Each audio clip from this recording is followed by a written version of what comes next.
Hello guys, what's up and welcome back to Baazigar series gravity circle पर। और बाजीगर series में आपका स्वागत है मेरे नीट 24 और 25 एस्पायरेंट्स। क्या हालचाल मेरे फ्यूचर डॉक्टर्स। आई होप आप लोगों ने हमारे बाजीगर सीरीज का पहला वीडियो देख लिया था। आप लोग सब बाजीगर सीरीज के बारे में भी जानते हैं। बाजीगर सीरीज केमिस्ट्री की एक ऐसी सीरीज है जो एक ऐसे स्टूडेंट को भी केमिस्ट्री नीट में 140 से ज्यादा नंबर दिलवाएगी जिसकी प्रिपरेशन बिल्कुल जीरो पर है। और अगर आपको केमिस्ट्री का थोड़ा बहुत भी नॉलेज है तो आप अपने स्कोर को मैक्सिमाइज कर सकते हो, 180 तक ले जा सकते हो। तो नीट के लिए 24 और 25 के लिए Baazigar series is the only series जो लगभग 50 से 60 लेक्चर्स के अंदर आपके 11th एंड 12th के केमिस्ट्री के पूरे इंपॉर्टेंट नीट के टॉपिक्स को पूरा करेगी। 100% पढ़ाएंगे हम आपको और नीट क्लियर करवाएंगे। तो मेरे प्यारे बच्चों, आज हम लोग स्टार्ट करने वाले हैं मोल कॉन्सेप्ट। और मोल कॉन्सेप्ट के बारे में एक बात बता दूं, पूरी केमिस्ट्री मोल कॉन्सेप्ट के ऊपर बेस्ड है। तो मोल कॉन्सेप्ट को बिल्कुल सीरियसनेस के साथ पढ़ना, लेकिन मोल कॉन्सेप्ट पढ़ाने से पहले मोल कॉन्सेप्ट के लिए जो इंपॉर्टेंट चीजें आपको एक पढ़नी पड़ेगी या आपको थोड़ा सा उसके बारे में नॉलेज लेना पड़ेगा, आज हम वहां से स्टार्ट करेंगे। सो आज के लेक्चर में सबसे पहला टॉपिक हम लोग जो पढ़ने वाले that is law of chemical composition. Law of chemical compositions, यहां से हम लोग हमारे आज के लेक्चर की शुरुआत करेंगे।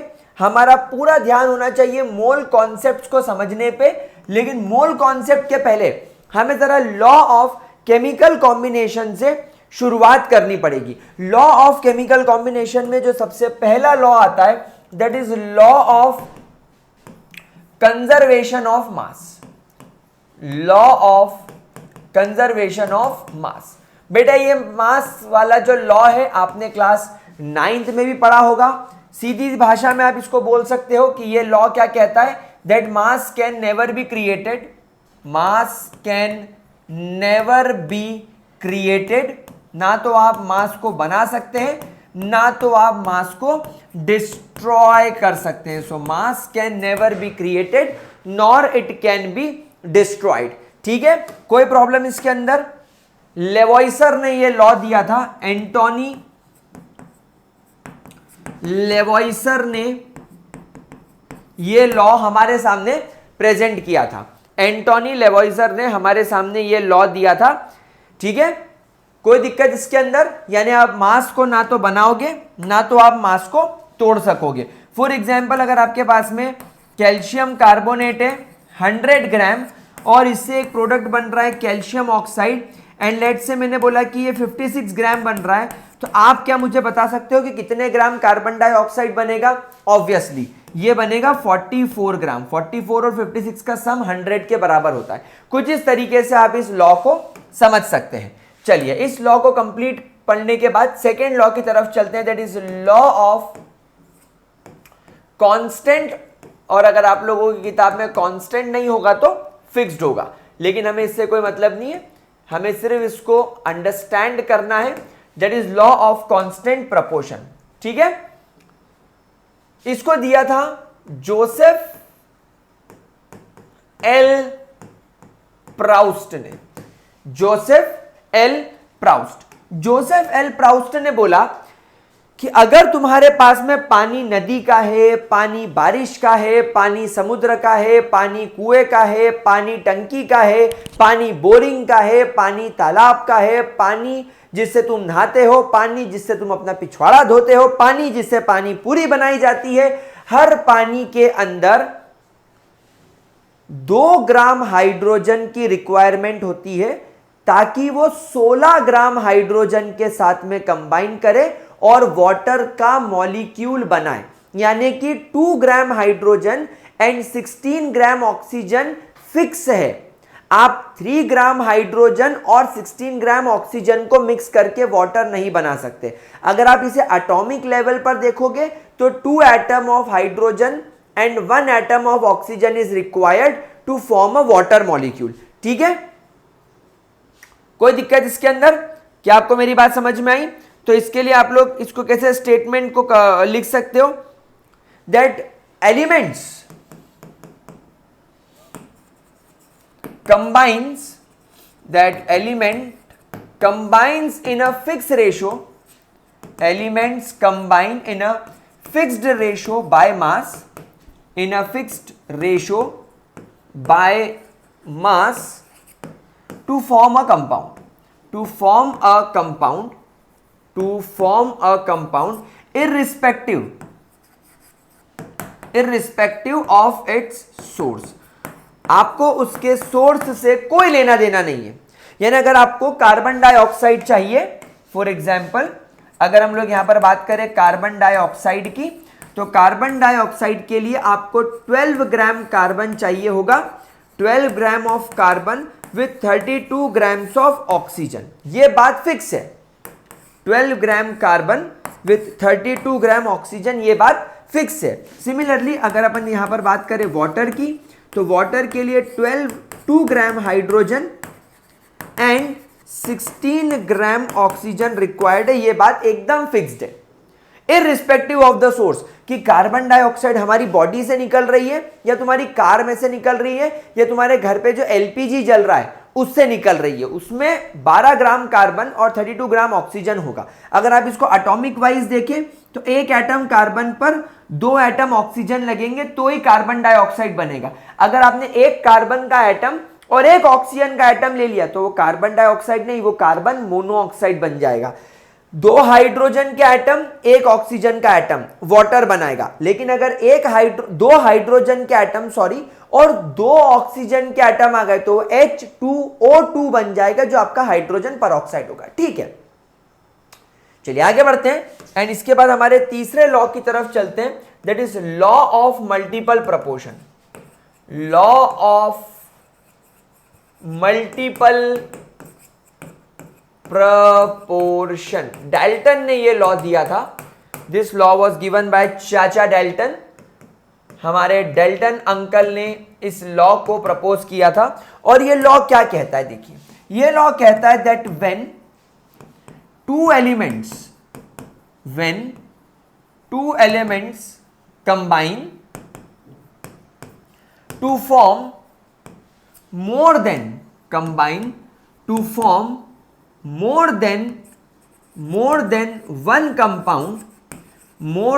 one compound, then the mass of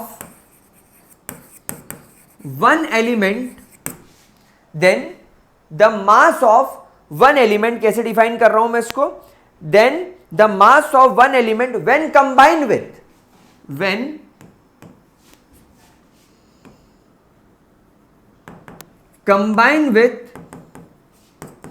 the fixed mass of, ध्यान से मेरे स्टेटमेंट पर फोकस करेंगे, with the fixed mass of other element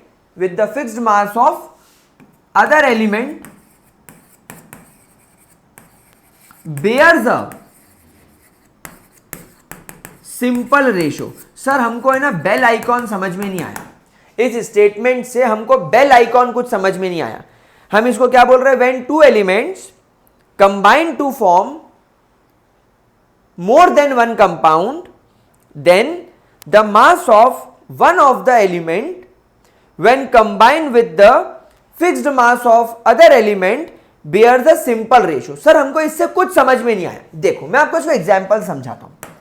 ये बोल रहा है जब 2 एलिमेंट कंबाइन करेंगे, लेट्स से 2 एलिमेंट कौन कौन से हैं, carbon and oxygen.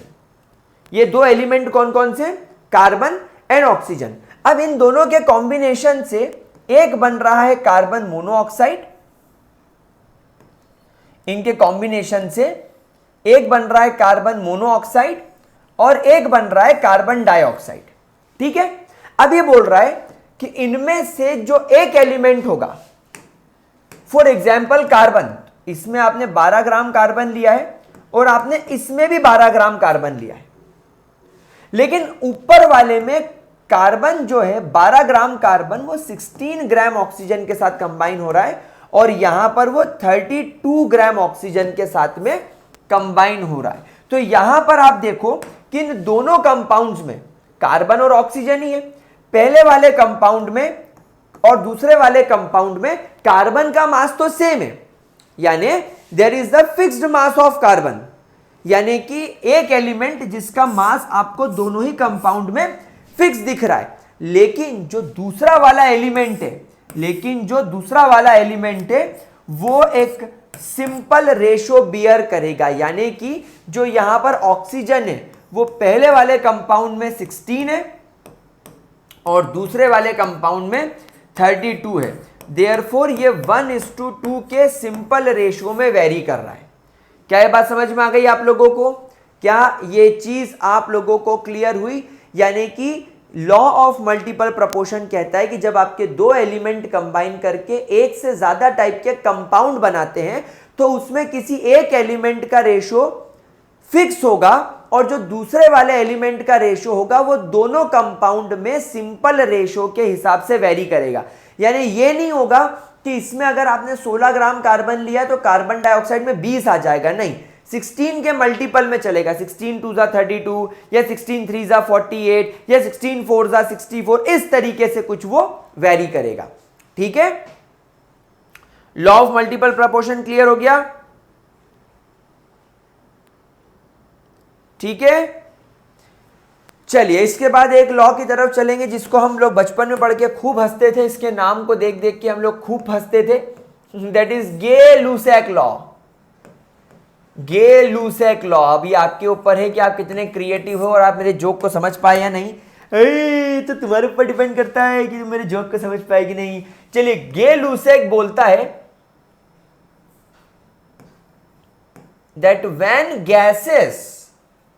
that when gases are reacted या reacts or are produced in a reaction always bears a simple ratio by volume. Always bears a simple ratio by volume. मतलब क्या है इसका? मतलब क्या है? अच्छा, यहां पर एक ब्रैकेट बनाकर पॉइंट लिख लो। When pressure and temperature are fixed, यानी आपको टेम्परेचर और प्रेशर वेरी नहीं करना है, टेम्परेचर और प्रेशर फिक्स करोगे तब ये लॉ काम करेगा। टेम्परेचर प्रेशर के साथ में अपने को खिलवाड़ नहीं करना है। तो अभी क्या बोल रहा है, ध्यान से सुनना, कि गैसेस अगर रिएक्ट भी कर रही है एक दूसरे के साथ में और उनके रिएक्शन से कोई नई गैस भी बन रही है, ये हमेशा किस में चल रहा है? सिंपल रेशियो बाय वॉल्यूम में। फॉर एग्जांपल, आपने देखा होगा कि अगर आप हाइड्रोजन नाम की गैस को रिएक्ट करते हो ऑक्सीजन के साथ में तो आपको वाटर मिलता है। तो यहां पर यह ऑब्जर्व किया गया कि जब आप 100 ml ऑक्सीजन लोगे तो उसके लिए मात्र 50 ml ऑक्सीजन की जरूरत पड़ेगी एंड एज अ रिजल्ट आपको 100 ml वाटर मिलेगा। अब देखो यहां पर एक कितना इंटरेस्टिंग पॉइंट आया। बच्चे यहां पर law of conservation of mass लगाने लगते हैं। वो बोलते हैं 100 + 50 तो 150 होना चाहिए, तो वाई यहां पर 100 आया। तो इसको बाद में एवोगैड्रो ने समझाया। एवोगैड्रो ने बोला कि भैया तुम्हारे हाइड्रोजन के 2 एटम्स हैं, मतलब तुम्हारा जो हाइड्रोजन है वो H2 है और आप H2 का वॉल्यूम देखो ऑक्सीजन से डबल है, मतलब यहां पर H2 के एक नहीं बल्कि 2 मॉलिक्यूल होंगे। लेटर ऑन जब हम इस रिएक्शन को लिखते हैं तो हम ऐसे ही तो लिखते हैं 2H2, यानी आप देखोगे कि यहां पर हाइड्रोजन के एक नहीं बल्कि 2 मॉलिक्यूल हैं, लेकिन ऑक्सीजन का यहां पर एक ही मॉलिक्यूल होता है। ये जब ये कंबाइन होंगे तो यहां पर क्या होगा? एटम्स की रीअरेंजमेंट ऑब्जर्व होगी। रीअरेंजमेंट का मतलब है ये H2 टूट जाएगा, ये H2 टूट जाएगा और ये O2 टूट जाएगा। तो अब क्या होगा? अब यहां से एक हाइड्रोजन ऐसा और एक हाइड्रोजन ऐसा, एक हाइड्रोजन ऐसा और एक हाइड्रोजन ऐसा टूट गया बच्चों। और अब ये ऑक्सीजन एक इससे जुड़ जाएगा और एक ऑक्सीजन अब एक इससे जुड़ जाएगा, तो एक नए मॉलिक्यूल का फॉर्मेशन होगा। और नए मॉलिक्यूल कितने बने? 2 ही बने। इसलिए आप देखो जो वाटर बना वो भी आपको दुगना दिखा ऑक्सीजन से और इक्विवेलेंट दिखा हाइड्रोजन से, क्योंकि हाइड्रोजन के भी 2 मॉलिक्यूल थे और आपके वाटर के भी 2 मॉलिक्यूल ही हैं। क्या ये बात समझ में आई? तो जब ये लॉ आया था तब लोगों को कंफ्यूजन था कि बाय वॉल्यूम का मतलब यहां पर क्या होगा, लेकिन बाद में एवोगैड्रो ने जब एटॉमिक लेवल पर चीजों को समझाया तब लोगों के पल्ले पड़ी कि अच्छा ये रिएक्शन ऐसी हो रही है, यानी 2H2 जब ऑक्सीजन के साथ रिएक्ट करके 2H2O बनाएगा, इस हिसाब से वॉल्यूम देखा जा रहा है। यानी ऑक्सीजन से दुगना वॉल्यूम हाइड्रोजन का होना चाहिए या 2:1 के रेशो में इनका वॉल्यूम होना चाहिए। तो अगर आप इनके वॉल्यूम का सिंपल भी कर लो तो 2 ml हाइड्रोजन पर 1 ml ऑक्सीजन अगर आपने डाल दी तो आपको 2 ml वाटर मिल जाएगा। 2:1:2 के रेशो में ये चीज काम कर रही है। So this is your Gay Lussac law. कोई प्रॉब्लम इसके अंदर? कोई प्रॉब्लम इसके अंदर? कोई दिक्कत किसी भी तरीके की? ठीक है, आगे बढ़े। चलिए fifth and the last law की तरफ हम लोग चलते हैं, दैट इज हमारा एवोगैड्रो चाचा का लॉ। एवोगैड्रो की किस्मत बहुत खराब थी, क्योंकि जब एवोगैड्रो ने ये लॉ हम लोगों के सामने प्रपोज किया तब डाल्टन ने उसका खूब विरोध किया और डाल्टन ने बोला कि तू तो बेवकूफ है, तेरे को अक्कल नहीं है, क्योंकि एवोगैड्रो बोलते थे कि सेम टाइप के एलिमेंट कंबाइन करके मॉलिक्यूल बना सकते हैं। मतलब हाइड्रोजन के 2 एटम होंगे जो कंबाइन करके H2 बना सकता है, ऑक्सीजन के 2 एटम होंगे जो कंबाइन होकर O2 बना सकता है। लेकिन डाल्टन का यह कहना था कि नहीं, H2 से ज्यादा छोटा और कुछ नहीं हो सकता। 2 हाइड्रोजन अकेले एटॉमिक फॉर्म में हो ही नहीं सकते और केवल 2 अलग अलग टाइप के एलिमेंट जुड़कर मॉलिक्यूल बना सकते हैं, सेम टाइप के नहीं। तो इनमें बहुत कॉन्फ्लिक्ट चला पुराने जमाने में, लेकिन हमें इतना डिटेल में जाने की जरूरत नहीं है क्योंकि नीट में इस लेवल के सवाल नहीं आते। ये केवल 9-10 का पॉइंट है, इसलिए हम लोग इन पर ज्यादा फोकस नहीं करके केवल आगे बढ़ेंगे और लिखेंगे एवोगैड्रो लॉ बोलता है दैट इक्वल वॉल्यूम। देखो यहां पर भी एवोगैड्रो ने क्या वर्ड इस्तेमाल करा? वॉल्यूम, गे-लुसेक जैसा। So equal volume of all gases have equal number of particles, irrespective of their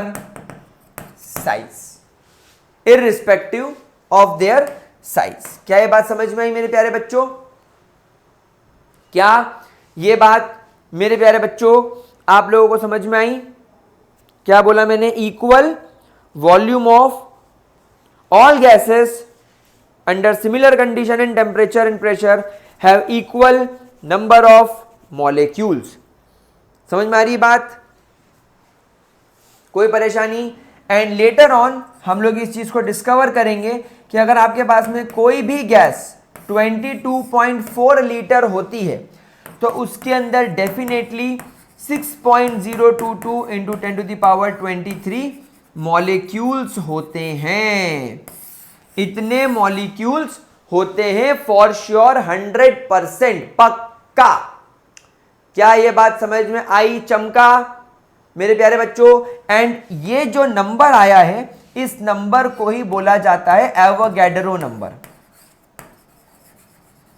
Avogadro number. तो बेटा ये आपके कुछ हल्के फुल्के से लॉ थे जो हम लोगों को पढ़ने थे, हम लोगों को कंप्लीट करने थे। अब अपन आगे चलते हैं और बात करते हैं डाल्टन्स एटॉमिक थियरी के बारे में। That what is Dalton's atomic theory? Technically इस दुनिया में फॉर द फर्स्ट टाइम किसी साइंटिस्ट ने एटम्स के बारे में बात करी, एटम्स के बारे में एक थ्योरी प्रपोज करी और दुनिया के सामने रखी। लेकिन ये पूरा चोरी का माल है, इसका एक एक पॉइंट आपको चोरी का माल दिखेगा। पहला point, that the smallest indivisible part of a matter, the smallest indivisible part of a matter is called as atom। यानी अगर आप एक एटम, एक मैटर को तोड़ते चलोगे तो एक ऐसा पार्टिकल मिलेगा जिसे फर्दर तोड़ा नहीं जा सकता, उसको बोलते हैं एटम। एक बात बता दूं, ये एटम के बारे में डाल्टन ने तो लगभग 1800 से 1808 के बीच में ये थियरी प्रपोज करी थी। लेकिन एक इंडियन फिलोसोफर भी थे, जिनका नाम था महर्षि कनाड। जिनका नाम क्या था? जिनका नाम था महर्षि कनाड या महर्षि कन्नड। इन्होंने बताया था for the first time about a term कण। कण मतलब एटम, यानी अगर आप अपने आसपास मौजूद किसी भी चीज को तोड़ोगे और डिवाइड करोगे तो अल्टीमेटली एक पार्टिकल आएगा जिसे महर्षि कनाड ने अपने नाम से कण निकालकर वर्ड दिया था। कण मतलब कि atom which can not be further divided. Similarly एक और यहां पर ग्रीक फिलोसोफर थे, एक और हमारे पास में थे जिनका नाम था ग्रीक फिलोसोफर डेमोक्रिटस ने इसे नाम दिया था एटोमियो। यानी बात इन्होंने भी सेम कही थी, लेकिन अपने महर्षि कनाड ने लगभग 390 बीसी के आसपास ये बात कही थी।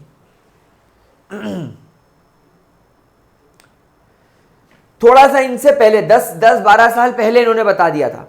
तो महर्षि कनाड की तरह डेमोक्रिटस ने बोला ए मतलब अन, एंटोमियो मतलब कट। अपन बायोलॉजी में पढ़ते ना वेसेक्टोमी, ट्यूबेक्टोमी। तो टॉमी वर्ड, टॉमी, टॉम कहां से आया? टॉम का मतलब ग्रीक लैंग्वेज में कट होता है।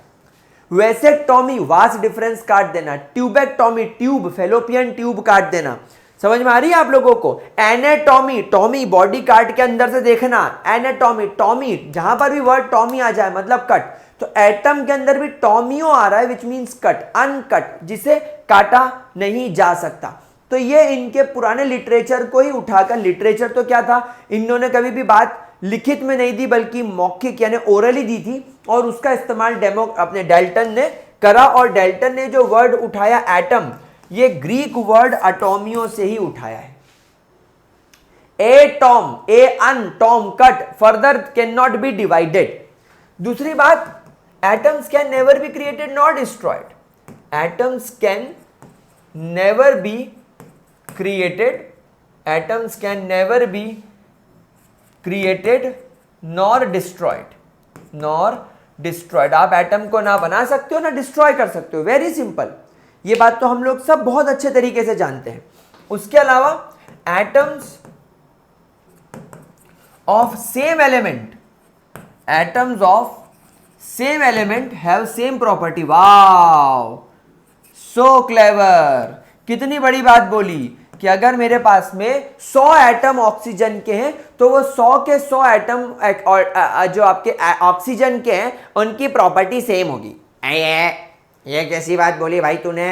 अगर 2 ऑक्सीजन के एटम हम ले लेंगे तो उनकी प्रॉपर्टी तो सेम होगी ना, तभी तो वो ऑक्सीजन के एटम है। अबे क्या बात कर रहा है, किसको बेवकूफ बना रहा है? बट बनाया है इसने। क्या बोला कि अगर मेरे पास में ऑक्सीजन गैस के 100 एटम हो, ऑक्सीजन गैस के 1,00,000 एटम हो, 100 ऑक्सीजन के इनफाइनाइट एटम हो, सबकी प्रॉपर्टी सेम होगी। ठीक है, ऑब्वियस सी बात है। Similarly atoms of different elements have different property. वाह, कितनी नई बात। मतलब अगर मैं कार्बन और ऑक्सीजन के एटम्स को कंबाइन करूं तो उनकी प्रॉपर्टी अलग होगी। हाँ अलग होगी, तभी तो एक कार्बन एक ऑक्सीजन है। बहुत बढ़िया। और आखिरी पॉइंट तो दिल दहला देने वाला लॉ ऑफ कांस्टेंट प्रोपोर्शन से उठाया गया लॉ है, that atoms of different elements combines in a fixed ratio to form a compound। वाह, so unique। यानी अलग अलग एलिमेंट्स के एटम एक दूसरे के साथ में फिक्स रेशो में कंबाइन होंगे तब जाकर एक कंपाउंड बनेगा। जैसे हमने लॉ ऑफ कांस्टेंट प्रोपोर्शन तो पढ़ा ही नहीं है। हाइड्रोजन के 2 atom 2 gram hydrogen, 16 gram oxygen, यानी ऑक्सीजन के एक एटम के साथ कंबाइन होकर वाटर बनाएगा, एज वी डोंट नो। तो ये हो गया आपका डाल्टन्स एटॉमिक थ्योरी। अब डाल्टन्स एटॉमिक थ्योरी तक आ जाने के बाद साइंटिस्ट को चूल मची इस वर्ड एटम के बारे में और पढ़ने की, कि ये एटम क्या होता है, एटम अगर है तो उसका मास कितना है, एटम कंबाइन करके मॉलिक्यूल बनाता है तो उसका मास कितना है। धीरे धीरे हम इन चीजों को पढ़ना स्टार्ट करेंगे, बट बिफोर दैट इसको प्रॉपर तरीके से एक बार देख लीजिए।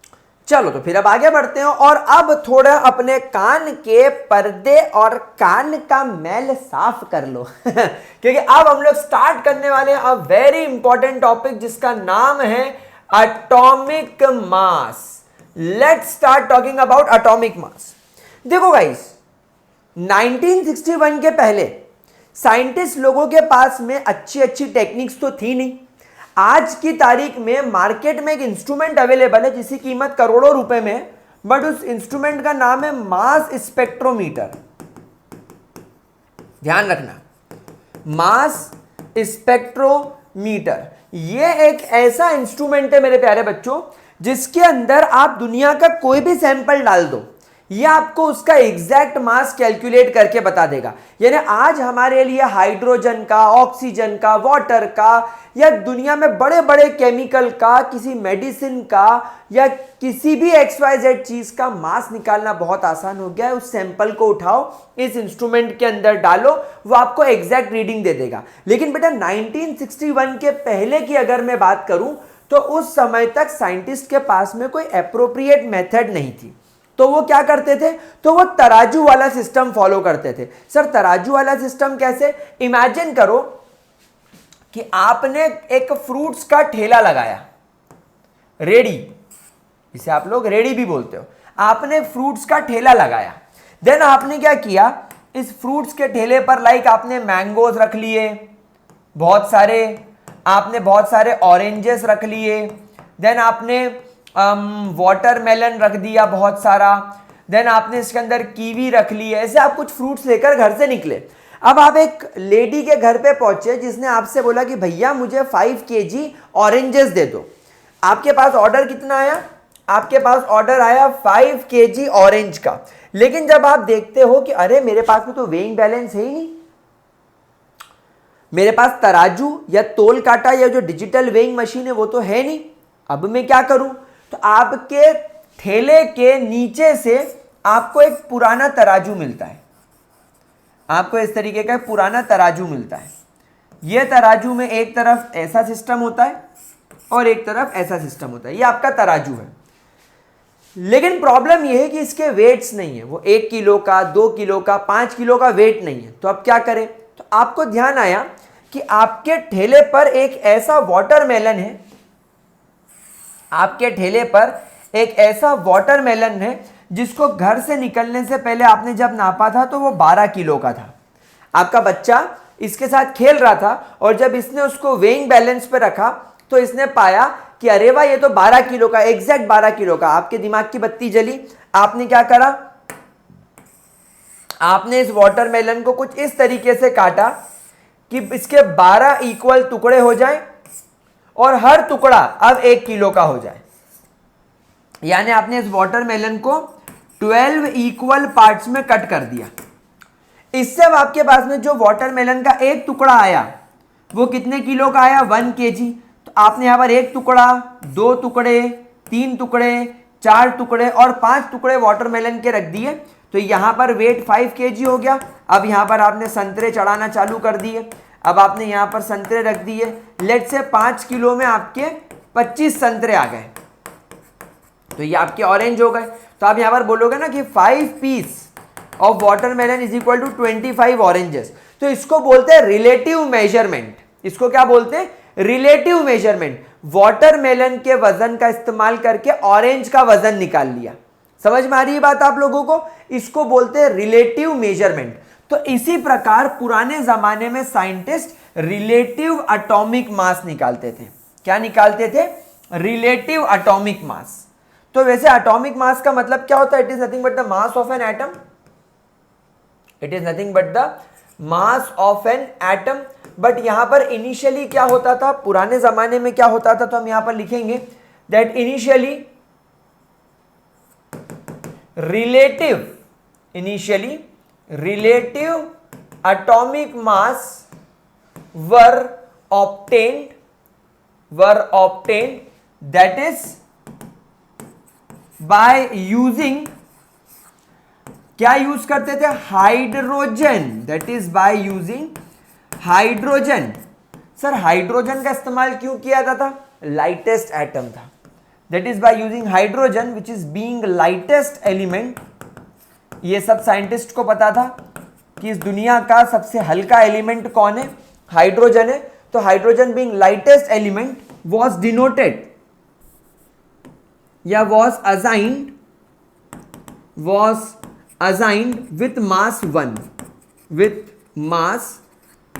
1 एंड ध्यान रखना this is without any unit. यानी साइंटिस्ट लोगों ने क्या बोला? साइंटिस्ट लोगों ने बोला कि हम लोग हाइड्रोजन को स्टैंडर्ड मानेंगे, यानी अगर हमको दुनिया में किसी का भी मास निकालना होगा तो हम हाइड्रोजन की मदद से निकालेंगे। और हाइड्रोजन क्योंकि दुनिया का लाइटेस्ट एटम है, हाइड्रोजन का मास होगा 1 और ये 1 भी क्या होगा? Without any unit. अब मान लो आपने यहां पर उठा रहा कार्बन, तो एक कार्बन के मुकाबले आपको 12 हाइड्रोजन के एटम लगे, तो अब आप बोलोगे अच्छा एक हाइड्रोजन 1 तो 12 हाइड्रोजन यानी 12, और इस 12 हाइड्रोजन के मुकाबले एक कार्बन का एटम, तो कार्बन का मास हो गया 12। कार्बन का मास कितना हो गया? 12। इस तरीके से पहले रिलेटिवली मास निकाला जाता था। तो initially relative atomic mass were obtained by using hydrogen which is being the lightest element was assigned mass 1 and relatively mass of other elements were obtained। दूसरे एलिमेंट्स का मास इसकी मदद से निकाला जाता था। आपको कोई परेशानी इसके अंदर कोई दिक्कत? लेकिन 1961 में साइंटिस्ट ने कुछ चेंजेस करे, but in 1961 hydrogen was replaced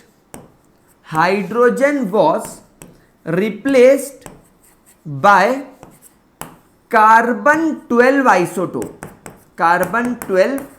isotope. यहां पर इसको रिप्रेजेंट किया था कार्बन जिसका एटॉमिक मास 12 हो।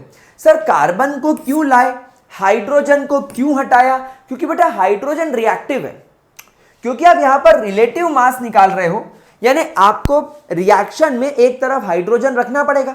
अब वो हाइड्रोजन जिसका आप मास निकाल रहे हो अगर उसके साथ में रिएक्शन करने लग जाएगा तो गड़बड़ हो जाएगी। भाई इमेजिन करो तुमने एक तरफ तोल कांटे पे वाटरमेलन रखा और दूसरी तरफ ऑरेंज रखा, और ऐसा कुछ होने लग जाए कि ऑरेंज जो है वो वाटरमेलन के साथ मिक्स होने लग जाए, उनका जूस बनने लग जाए, तो आपको तो साथ गड़बड़ हो जाएगी। आप बोलोगे अरे भैया वाटरमेलन अलग रखो, ऑरेंज अलग रखो, तभी तो एक दूसरे का रिलेटिव मास निकाल पाएंगे। लेकिन यहां पर तो हाइड्रोजन रिएक्ट करने लग रहा है। अच्छा हाइड्रोजन उस एलिमेंट के साथ तो छोड़ो, एनवायरनमेंट में मौजूद चीजों के साथ भी रिएक्ट करने लग रहा है। तो हाइड्रोजन की रिएक्टिविटी और वर्सेटैलिटी की वजह से हाइड्रोजन को हटाकर कार्बन लिया गया which is much safer, which is very non reactive with other element. Normally ये किसी के साथ रिएक्ट नहीं करेगा नॉर्मल टेम्परेचर एंड प्रेशर पर। तो कार्बन आइसोटोप 12 लिया गया and it was given mass as 12 और कार्बन को क्या मास असाइन किया गया? 12 और यहां पर यूनिट लगाई गई AMU। It is called as atomic mass unit. और कार्बन को क्या यूनिट दे दी गई? कार्बन को क्या मास दे दिया गया? 12 AMU। यानी अब हम लोग क्या करेंगे, कार्बन के एटम के हिसाब से दुनिया में सबका मास निकालेंगे। क्या बात समझ में आई? अब हम लोग क्या करने वाले हैं, अब हम लोग कार्बन के एटम का इस्तेमाल करके रिलेटिव मास निकालेंगे दूसरे एटम का। यानी नाउ कार्बन इज रिप्लेस्ड या कार्बन रिप्लेस्ड हाइड्रोजन। अब आपके कार्बन ने हाइड्रोजन को रिप्लेस कर दिया है और अब हम कार्बन के हिसाब से सबका मास निकालेंगे। क्या बात समझ में आई? और कार्बन का मास अब हम कितना मानेंगे? 12 AMU। कार्बन का मास कितना है? 12 AMU। ठीक है, अब इस चीज को थोड़ा और सिंप्लीफाई करके पढ़ते हैं। नाउ हम लोग सब ये समझना चाहेंगे कि सर ये 1 AMU क्या होगा। सो कुछ भी नहीं, 1 AMU is nothing but the 1/12th mass of carbon atom. भाई क्या मैंने कुछ गलत बोला? मुझे एक बात बताओ, एक कार्बन के एटम का मास, एक कार्बन के एटम का मास कितना है? 12 AMU। सो देयरफॉर 1 AMU क्या हो जाएगा? That will be equal to x। तो जब आप इसको क्रॉस मल्टीप्लाई करेंगे तो x की वैल्यू क्या हो जाएगी? 1/12। आप खुद देखने वाले हो इस चीज को। So therefore 1 AMU, therefore 1 AMU will become equal to 1/12। यानी कि अगर आपसे कोई पूछता है कि सर 1 AMU क्या है, that will be equal to 1/12th mass of carbon atom. क्या ये चीज क्लियर हो रही है? अच्छा, एक बात और ध्यान रखेंगे कि जो आपका 1 AMU होता है, अगर आपसे कोई पूछे कि सर ये ग्राम्स में कितना होगा, so it will be equal to 1.66056 into 10⁻⁻24 grams. क्या ये बात मेरे प्यारे बच्चों को समझ में आई? क्या ये बात मेरे प्यारे गुलजारी लालों को समझ में आई? एक बार ध्यान से, इत्मीनान से, शांति से इस चीज को ऑब्जर्व करें कि मैंने आपसे क्या बोला। ठीक है? ठीक है? अच्छा, so therefore 12 AMU which is the mass of carbon atom, which is the mass of carbon atom का मास कितना हो जाएगा सर? 1 AMU का मास 1.66 इंटू 10⁻⁻24 है। जब आप इसको 12 से मल्टीप्लाई करेंगे तो आंसर आएगा 1.99 इंटू 10⁻⁻23 ग्राम्स। तो इस तरीके से आप किसी भी वैल्यू को ग्राम में कन्वर्ट कर सकते हैं। क्या बात समझ में आ रही है? अच्छा, एक एग्जाम्पल और लेते हैं। अगर मैं आपसे बोलूं कि mass of 1 hydrogen atom is 1.67 into 10⁻⁻24 ग्राम। ये आपके हाइड्रोजन एटम के, मतलब हाइड्रोजन के एक एटम का मास है। तो ये कितना AMU होगा? तो ये कितना AMU होगा? तो आप इसकी वैल्यू निकालेंगे 1.67 इंटू 10⁻⁻24 डिवाइडेड बाय 1.66 इंटू 10⁻⁻24। एक AMU की वैल्यू इतने ग्राम्स, आपका हाइड्रोजन एटम इतने ग्राम्स।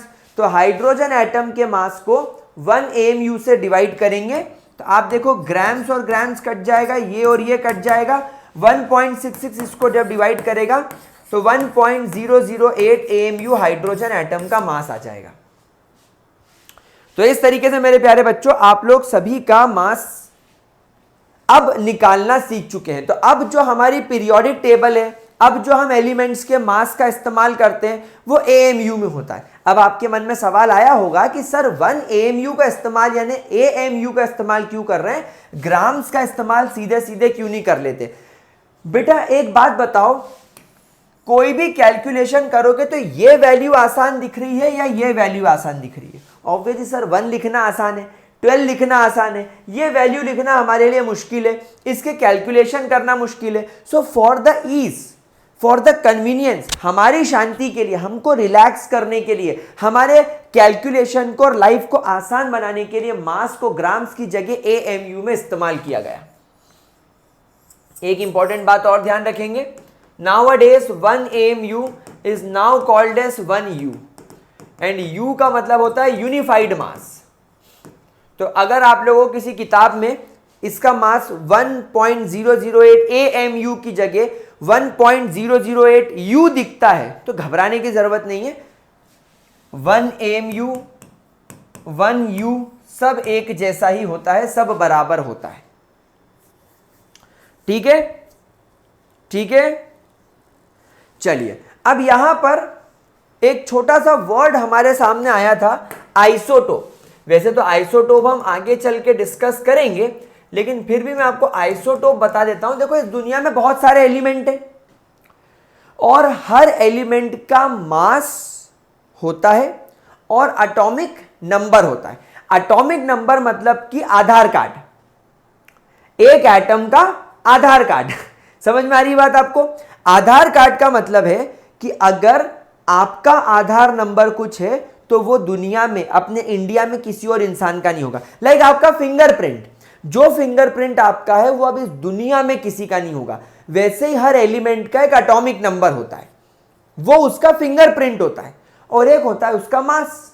तो यहां पर ये देखा जाता है आइसोटोप्स के अंदर क्या होता है, कुछ ऐसे एलिमेंट्स होते हैं या कुछ ऐसी स्पीशीज होती है,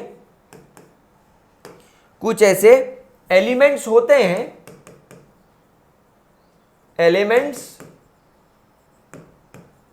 that have same atomic number, जिनका एटॉमिक नंबर सेम होता है लेकिन उनका मास डिफरेंट आता है, उनका मास डिफरेंट होता है। तो क्या सर ये पॉसिबल है? हां, ये बिल्कुल पॉसिबल है। इस दुनिया में हाइड्रोजन के आपको 3 आइसोटोप नजर आते हैं, प्रोटियम, ड्यूट्रियम और ट्रिटियम। आप देखोगे कि इन तीनों का एटॉमिक नंबर 1 है, इन तीनों का एटॉमिक नंबर 1 है, लेकिन इनका मास डिफरेंट है। प्रोटियम का मास 1 है, ड्यूट्रियम का मास 2 है और ट्रिटियम का मास 3 है। वहीं इनका एटॉमिक नंबर तीनों का सेम है, इन तीनों का एटॉमिक नंबर जो है वो सेम है। क्या बात समझ में आ रही है? तो अब ये तीनों आपके क्या हो गए, हाइड्रोजन के आइसोटोप हो गए। क्या बात समझ में आ रही है? जैसे अगर अपन बात करें क्लोरीन की, तो क्लोरीन का एटॉमिक नंबर 17 है और एक आइसोटोप का मास 35 है और दूसरे आइसोटोप का मास 37 है। क्या बात समझ में आ गई? सो इस दुनिया में आपके पास में बहुत सारे ऐसे एलिमेंट है जिनके मास डिफरेंट आते हैं बट एटॉमिक नंबर सेम आता है। लेकिन अब प्रॉब्लम ये हो गई कि आप क्लोरीन का मास कैलकुलेशन में क्या इस्तेमाल करोगे, आप हाइड्रोजन का मास कैलकुलेशन में क्या इस्तेमाल करोगे? क्योंकि क्लोरीन का एटॉमिक नंबर 17 होने का मतलब है कि क्लोरीन, दोनों ही क्लोरीन है, ये भी क्लोरीन है, ये भी क्लोरीन है, दोनों ही क्लोरीन है। तो मास किसका इस्तेमाल करेंगे, इसका कि इसका? तो यहां पर हमारे लिए एक सॉल्यूशन निकल कर आया जिसे बोला जाता है एवरेज एटॉमिक मास। यानी आप लोग जो पीरियोडिक टेबल में किसी भी एलिमेंट का एक सिंगल मास देखते हो, वो मास एक्चुअली इस दुनिया में मौजूद उसके जितने आइसोटोप्स हैं उनका एवरेज मास होता है। जैसे आप देखो क्लोरीन का मास ना तो आप ये यूज करते हो ना तो आप ये यूज करते हो। सर क्या यूज करते हैं, अभी बताता हूं। सो एवरेज एटॉमिक मास निकालने के लिए आपको फॉर्मूला इस्तेमाल करना पड़ता है, average atomic mass is equal to mass of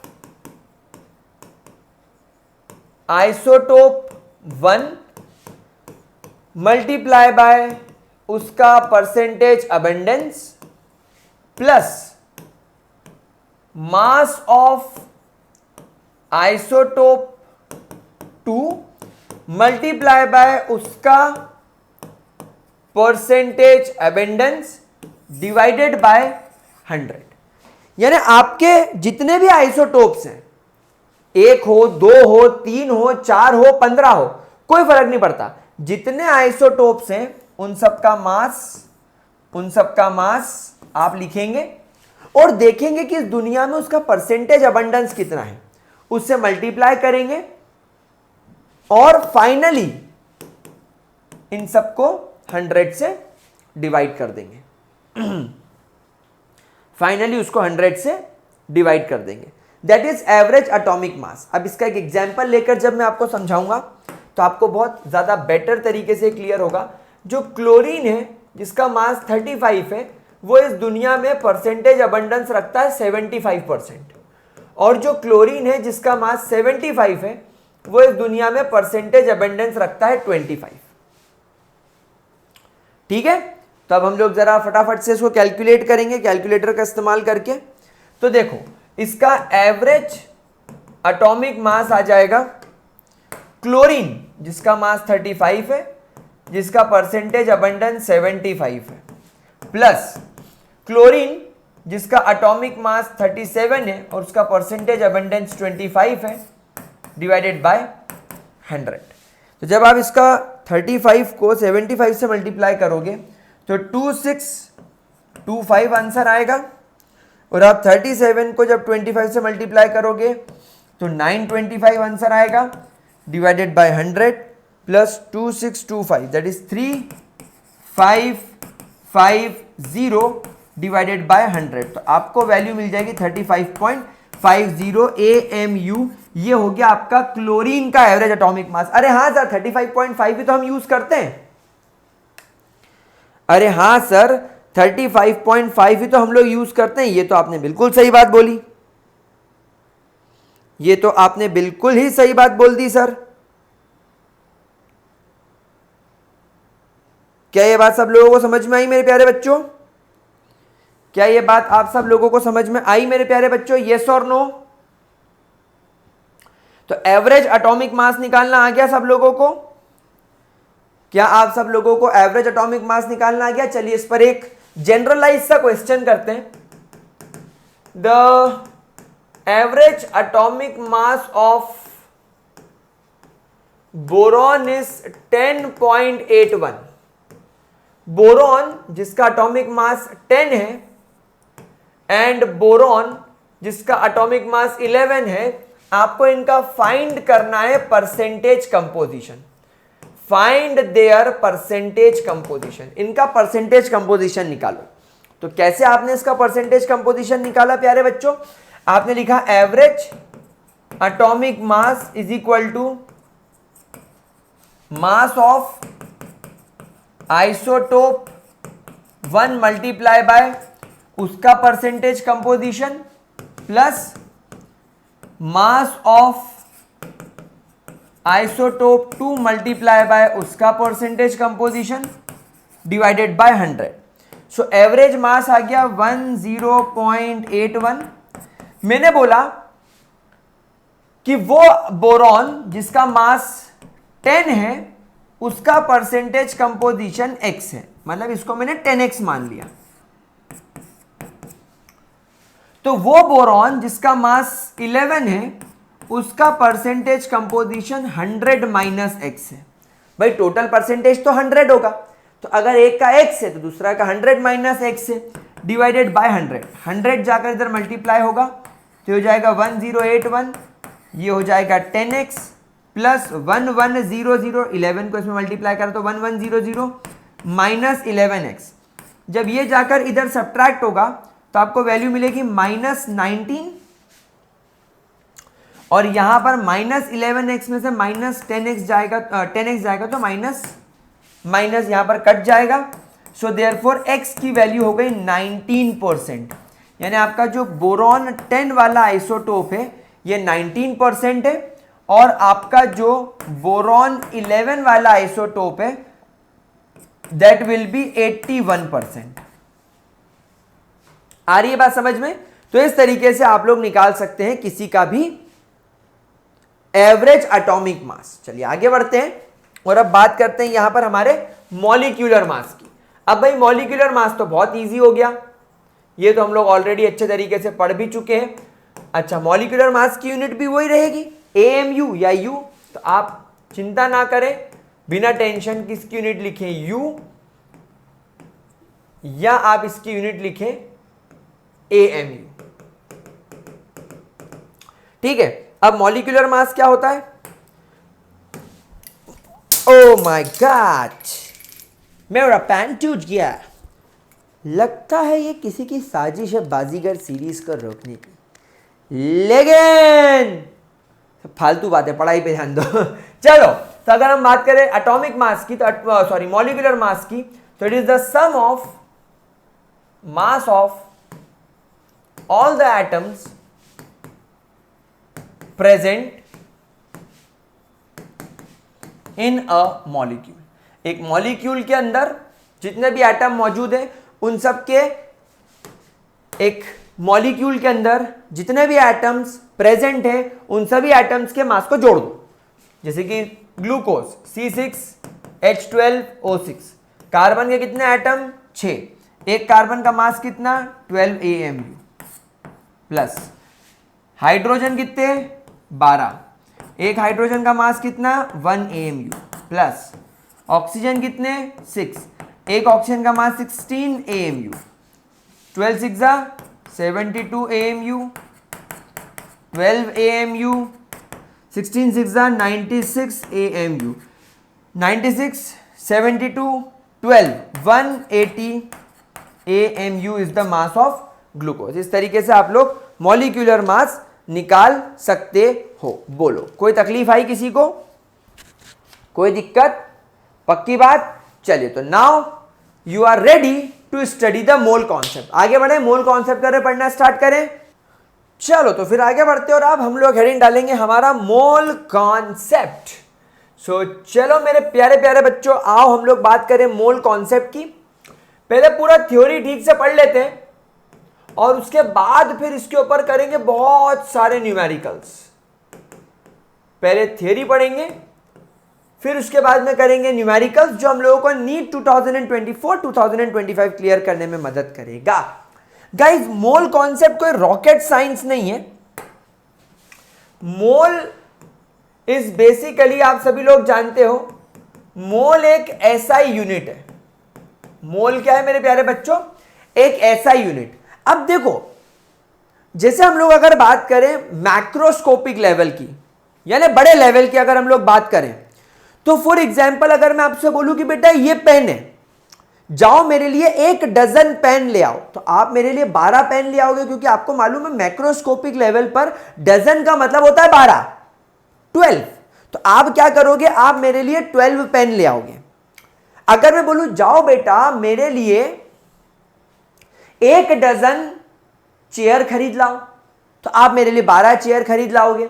तो मैक्रोस्कोपिक लेवल पर, यानी बड़े लेवल पर, जो हमें हमारी आंखों से दिखता है, चीजों को काउंट करना, चीजों का वजन निकालना बड़ा आसान होता है। लेकिन अगर हम केमिस्ट्री की बात करें बेटा, तो केमिस्ट्री में हम atom, ions, molecules, electron, proton, neutron जैसी चीजों की बात करते हैं, और ये माइक्रोस्कोपिक होती है, नेकेड आई से देखी नहीं जा सकती। तो इनकी काउंटिंग कैसे करोगे, इनका अमाउंट कैसे निकालोगे? इसलिए मोल नाम की एक यूनिट को इंट्रोड्यूस किया। बेसिकली मोल क्या है? It is an SI unit, it is an SI unit for, it is an SI unit for the amount of substance, for the amount of substance. हमारे अमाउंट ऑफ सब्सटेंस के लिए मोल unit निकाली गई है। यहां पर अगर मैं मोल को डिफाइन करूं, तो बेटा एक बात समझ जाओ, केमिस्ट्री के अंदर सबसे ज्यादा स्टैंडर्ड, यानी शर्मा जी का बेटा और वर्मा जी की बेटी, जो हमारे मम्मी पापा के लिए स्टैंडर्ड है, वो देख शर्मा जी का बेटा डॉक्टर बन गया, वो देख वर्मा जी की बेटी पायलट बन गई, वो देख कल्लू पहलवान का लड़का जेल में गया। नहीं नहीं नहीं नहीं, सॉरी, कल्लू पहलवान का लड़का जेल में नहीं गया, उसकी बात नहीं करेंगे। हाँ, शर्मा जी का बेटा डॉक्टर, वर्मा जी की बेटी पायलट, वो तुम्हारे लिए स्टैंडर्ड है। वैसे अपनी केमिस्ट्री में स्टैंडर्ड कौन है? कार्बन, जिसका आइसोटोप 12, कार्बन 12 आइसोटोप, 12 मास वाला कार्बन। सो मोल कॉन्सेप्ट भी अगर हम डिफाइन करें, तो मोल क्या है? Mole is the amount of substance, mole is the amount of substance, amount of substance that contains the exact number of particles, that contains the exact number of particles that are present in 12 gram of carbon। Sir इसका मतलब क्या है? Carbon 12 isotope. Sir इसका मतलब क्या है? देखो, इसका मतलब यह है कि आपका जो मोल है वो किसी भी सब्सटेंस का वो अमाउंट है, वो किसी भी सब्सटेंस का वो अमाउंट है जिसमें कितने पार्टिकल्स मौजूद हो? उतने पार्टिकल्स मौजूद हो जितने की 12 ग्राम कार्बन के अंदर मौजूद है, जितने की 12 ग्राम कार्बन के अंदर मौजूद है। यानी मैं ऐसा बोल सकता हूं कि 12 ग्राम कार्बन के अंदर, 12 ग्राम ऑफ कार्बन के अंदर जितने पार्टिकल्स होंगे, उतने ही पार्टिकल्स किसी और सब्सटेंस के अंदर भी मौजूद हो, तो उन पार्टिकल्स का कितना वजन, उन पार्टिकल्स का कितना अमाउंट, क्या बात समझ में आ गई। अब सबसे पहला सवाल हमारे मन में आया होगा कि सर 12 ग्राम कार्बन के अंदर कितने पार्टिकल्स होंगे, 12 ग्राम कार्बन के अंदर कितने पार्टिकल्स मौजूद होंगे। तो इसका कैलकुलेशन बड़ा इजी है, इसका कैलकुलेशन बड़ा इजी है। देखो साइंटिस्ट ने बहुत एक्सपेरिमेंट करके, बहुत मेहनत करके, अपने सर के बाल नोच के एक बात पता कर ली कि जो आपका कार्बन होता है उसके एक एटम का, आपके कार्बन के एक एटम का मास 1.99 इंटू 10⁻⁻³ ग्राम्स होता है। सर ये बात तो हम सब भी जानते हैं। तो अब आपसे ये पूछा गया है कि भैया 12 ग्राम कार्बन के अंदर कितने पार्टिकल्स होंगे। तो यहां पर साइंटिस्ट ने लिखा 12 ग्राम और बोला कि इसके अंदर कितने पार्टिकल्स यानी कार्बन के कितने एटम्स मौजूद होंगे। हमने बोल दिया x एटम मौजूद होंगे। मैं फिर एक बार रिपीट करता हूं, ध्यान से सुनना। साइंटिस्ट लोगों ने बहुत मेहनत करके ये नंबर निकाला है, मतलब ये कोई हवा में तुक्के में नंबर नहीं आया है, ये साइंटिस्ट की बहुत मेहनत के बाद आया है। साइंटिस्ट ने बोला कार्बन जिसका मास 12 हो, कार्बन जिसका मास 12 हो, उस कार्बन के 12 ग्राम को स्टैंडर्ड मानेंगे। यानी 12 ग्राम कार्बन के अंदर जितने पार्टिकल हैं उतने ही पार्टिकल का अमाउंट आपको पता लगाना है। यानी 1 मोल क्या है, 1 मोल का मतलब है किसी भी सब्सटेंस का वो अमाउंट जो कि उतने पार्टिकल्स का होगा जितने पार्टिकल्स 12 ग्राम कार्बन के अंदर होंगे। तो अब आपको यह देखना है कि एक एटम का मास इतने ग्राम, या मैं कहूं इतने ग्राम मिलकर कार्बन का एक एटम बनाते हैं। तो 12 ग्राम के अंदर कार्बन के कितने एटम होंगे, x एटम। तो एक एटम का मास इतना, तो x एटम का मास 12, क्रॉस मल्टीप्लाई मारा। तो यहां पर आपके क्रॉस मल्टीप्लीकेशन के बाद जो x की वैल्यू है वो निकल कर आएगी 12 grams divided by 1.99 into 10⁻⁻³ grams. Grams grams cut गया, 10⁻³ ऊपर चला गया तो ये हो गया 10⁻+3। 1.99 ने जब 12 को डिवाइड किया तो 6.022 वैल्यू आई एंड ये हो गया आपका Avogadro number. This is your Avogadro number. और ये एवोगैड्रो नंबर ही आपका वो नंबर है जो कि मोल कॉन्सेप्ट को डिफाइन करता है। यानी कि 12 ग्राम कार्बन के अंदर कितने पार्टिकल्स, इतने पार्टिकल्स। समझ में आ रही बात आप लोगों को? क्या दिक्कत हो रही है इसके अंदर कुछ भी समझने में? तो मोल कॉन्सेप्ट क्या है? Is the amount of substance that contain exact number of particles that they are present in 12 gram of carbon। यानी किसी भी सब्सटेंस के इतने पार्टिकल्स का वजन, मतलब अगर मेरे पास में वाटर है तो वाटर में इतने पार्टिकल्स का वजन कितना होगा, जो भी होगा वो उसका 1 मोल के बराबर होगा।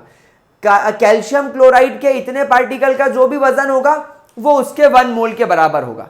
तो अब अगर हम 1 मोल को थोड़ा इजी वे में डिफाइन करें तो हम बोलेंगे भैया 1 मोल का मतलब होता है कितने particles, that will be always equal to 6.022 into 10⁻23 atoms. Atoms ना हो तो मॉलिक्यूल्स, मॉलिक्यूल्स ना हो तो आयंस, आयंस ना हो तो इलेक्ट्रॉन, प्रोटॉन, न्यूट्रॉन। ये किसी के लिए भी एप्लीकेबल होगा।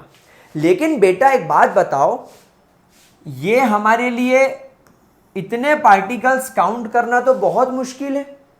इतने पार्टिकल्स हमारे लिए काउंट करना तो बहुत मुश्किल है। इसीलिए हम लोग क्या करते हैं, हम लोग यहां पर उसको ले आते हैं उसके मोलर मास के हिसाब से। किसके हिसाब से ले आते हैं? Molar mass. बेटा मोलर मास का मतलब क्या होता है? It is nothing but the mass of 1 mole of a substance. किसी भी सब्सटेंस के 1 मोल का जो मास होगा in grams is called as molar mass. And यहां पर स्टार बनाकर एक बहुत इंटरेस्टिंग पॉइंट हमें लिखना है कि जो आपका मोलर मास होता है इस न्यूमेरिकली, मोलर मास जो होता है इस numerically equal to the molecular mass.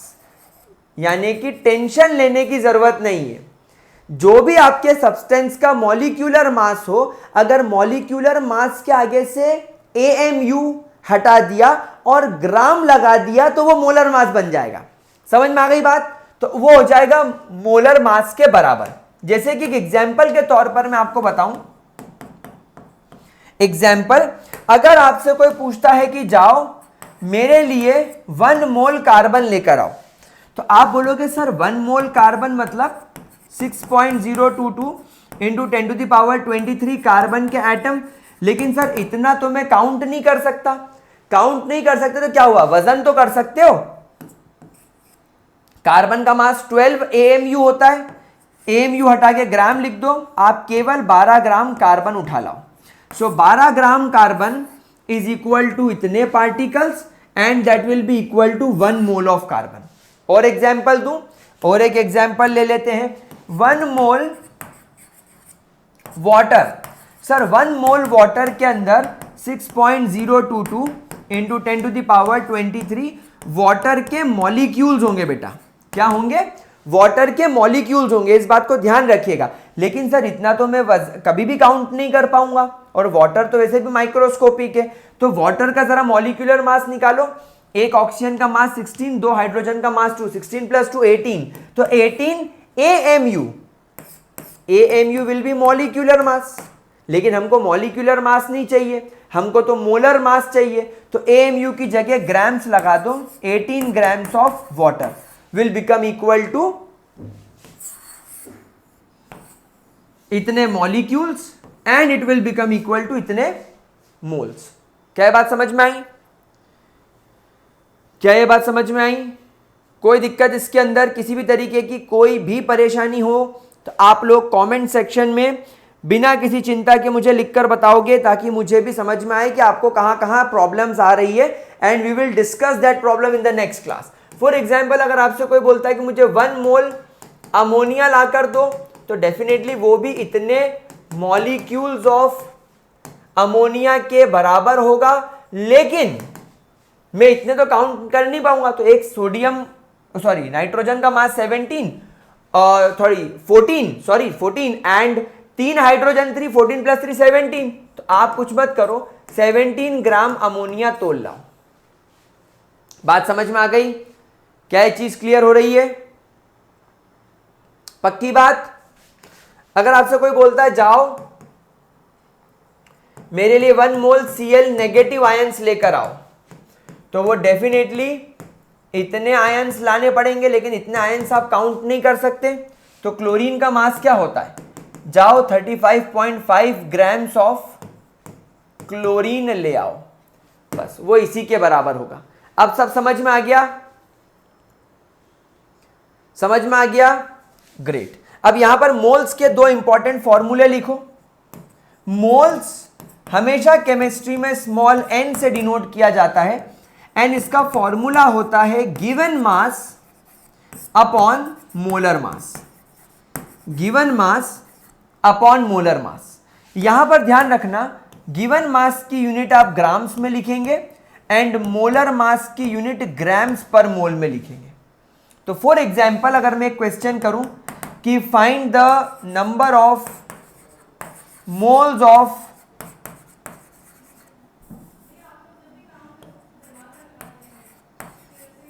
18 grams of glucose, तो आप यहां पर देखोगे कि हमारे number of moles of glucose में गिवन मास हो गया 18 ग्राम, और ग्लूकोज का मॉलिक्यूलर मास 180 होता है।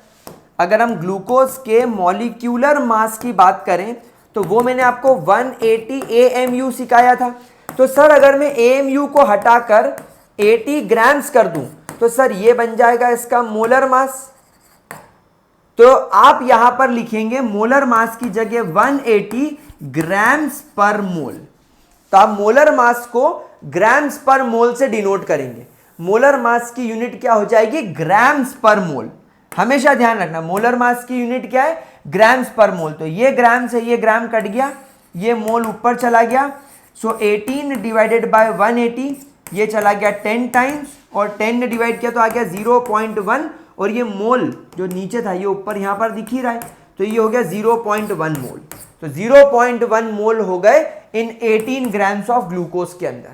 समझ में आ रही है बात? ठीक है, चलो। तो अब यहां तक अगर हमको ये चीज समझ में आ गई तो यहां पर एक बात मैं आपको और बताऊंगा कि हमारा ये जो मोलर मास होता है, हमारा ये जो मेरे प्यारे बच्चों जो मोलर मास होता है ना, molar mass can also be called as, is also known as, or it is also called as gram atomic mass, gram atomic mass, और ग्राम मोलर मास, और ग्राम मोलर मास, या ग्राम मॉलिक्यूलर मास। भाई बात एक ही है। अगर आप किसी एटम की बात कर रहे हो तो आप एटम का एटॉमिक मास लोगे और उस एटॉमिक मास की यूनिट AMU हटाकर ग्राम्स लगा दोगे, तो इसका मतलब है ग्राम एटॉमिक मास, यानी atomic mass in grams, which is equal to your molar mass, जो आपके मोलर मास के बराबर होगा। और मोलर मास का मतलब तो आप लोग जानते ही हैं, किसी भी सब्सटेंस के एक मोल का जो मास होगा वो मोलर मास कहलाएगा। स्टार बनाकर एक पॉइंट और लिखो। कई बार हम लोगों को कंफ्यूज करने के लिए नीट में एक वर्ड इस्तेमाल किया था 1 ग्राम एटम। कई बार नीट में ऐसा क्वेश्चन देखा गया है जहां पर हम लोगों को टिपिकली कंफ्यूज करने के लिए लोग 1 ग्राम एटम लिख देते हैं। अब बच्चा सोचता है सर 1 ग्राम एटम मतलब 1 ग्राम एटम लिया है क्या? नहीं नहीं नहीं नहीं नहीं, यहां पर 1 ग्राम एटम का मतलब होता है 1 मोल ऑफ एटम, यानी यहां पर 1 मोल की बात करी जा रही है, which means 6.022 into 10 to the power 23 atoms. ठीक है, और यहां पर आप लोगों को अगर और कंफ्यूज करना हो तो ये 1 ग्राम मॉलिक्यूल भी लिख सकता है, विच simply means 1 mole of molecule, which simply means 1 of molecule, 1 mole of molecule, यानी 6.022 into 10 to the power 23 molecules. अब ये डिपेंड करता है कि आप मॉलिक्यूल्स निकाल रहे हो कि आप एटम की बात कर रहे हो। फॉर एग्जाम्पल अगर आप केवल बात कर रहे हो लाइक सोडियम की, तो सोडियम के लिए आप एटॉमिक मास यूज करोगे, तो सोडियम के लिए 1 ग्राम एटम का इस्तेमाल होगा। और अगर आप वाटर जैसे मॉलिक्यूल की बात कर रहे हो तो उसके लिए फिर 1 ग्राम मॉलिक्यूल नाम का वर्ड इस्तेमाल होगा। बात समझ में आई? बहुत इजी है, कोई ज्यादा टेंशन या लोड लेने की जरूरत नहीं है। अब यहां पर अगर हम लोग बात करें गैसेस की, तो यहां पर गैसेस के लिए भी बहुत इंपॉर्टेंट चीज हम लोगों को याद रखनी है कि गैसेस का मास कैलकुलेट करना या गैसेस को मास में कन्वर्ट करना तो बड़ा मुश्किल है।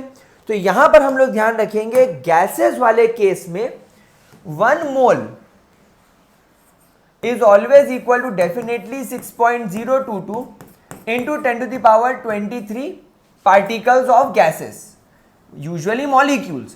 लेकिन सर उसको हम लोग ग्राम्स में नहीं ला सकते, तो according to Avogadro it is always equal to 22.4 litre.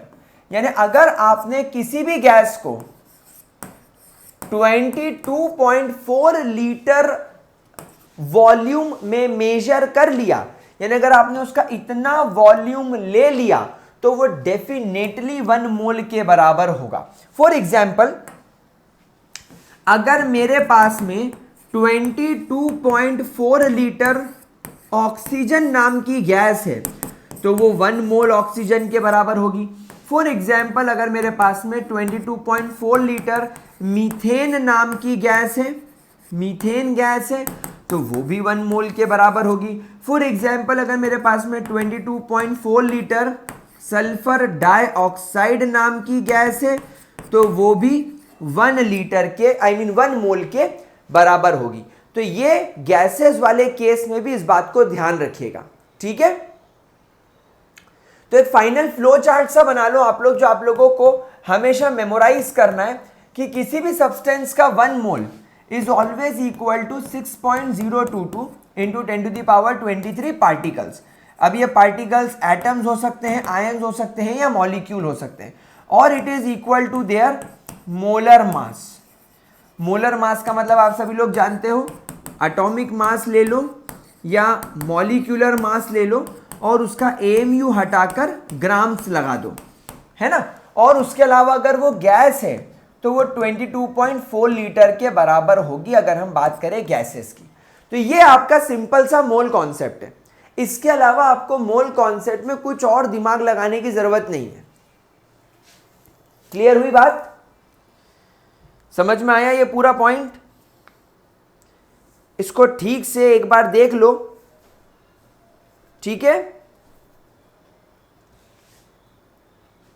पक्का?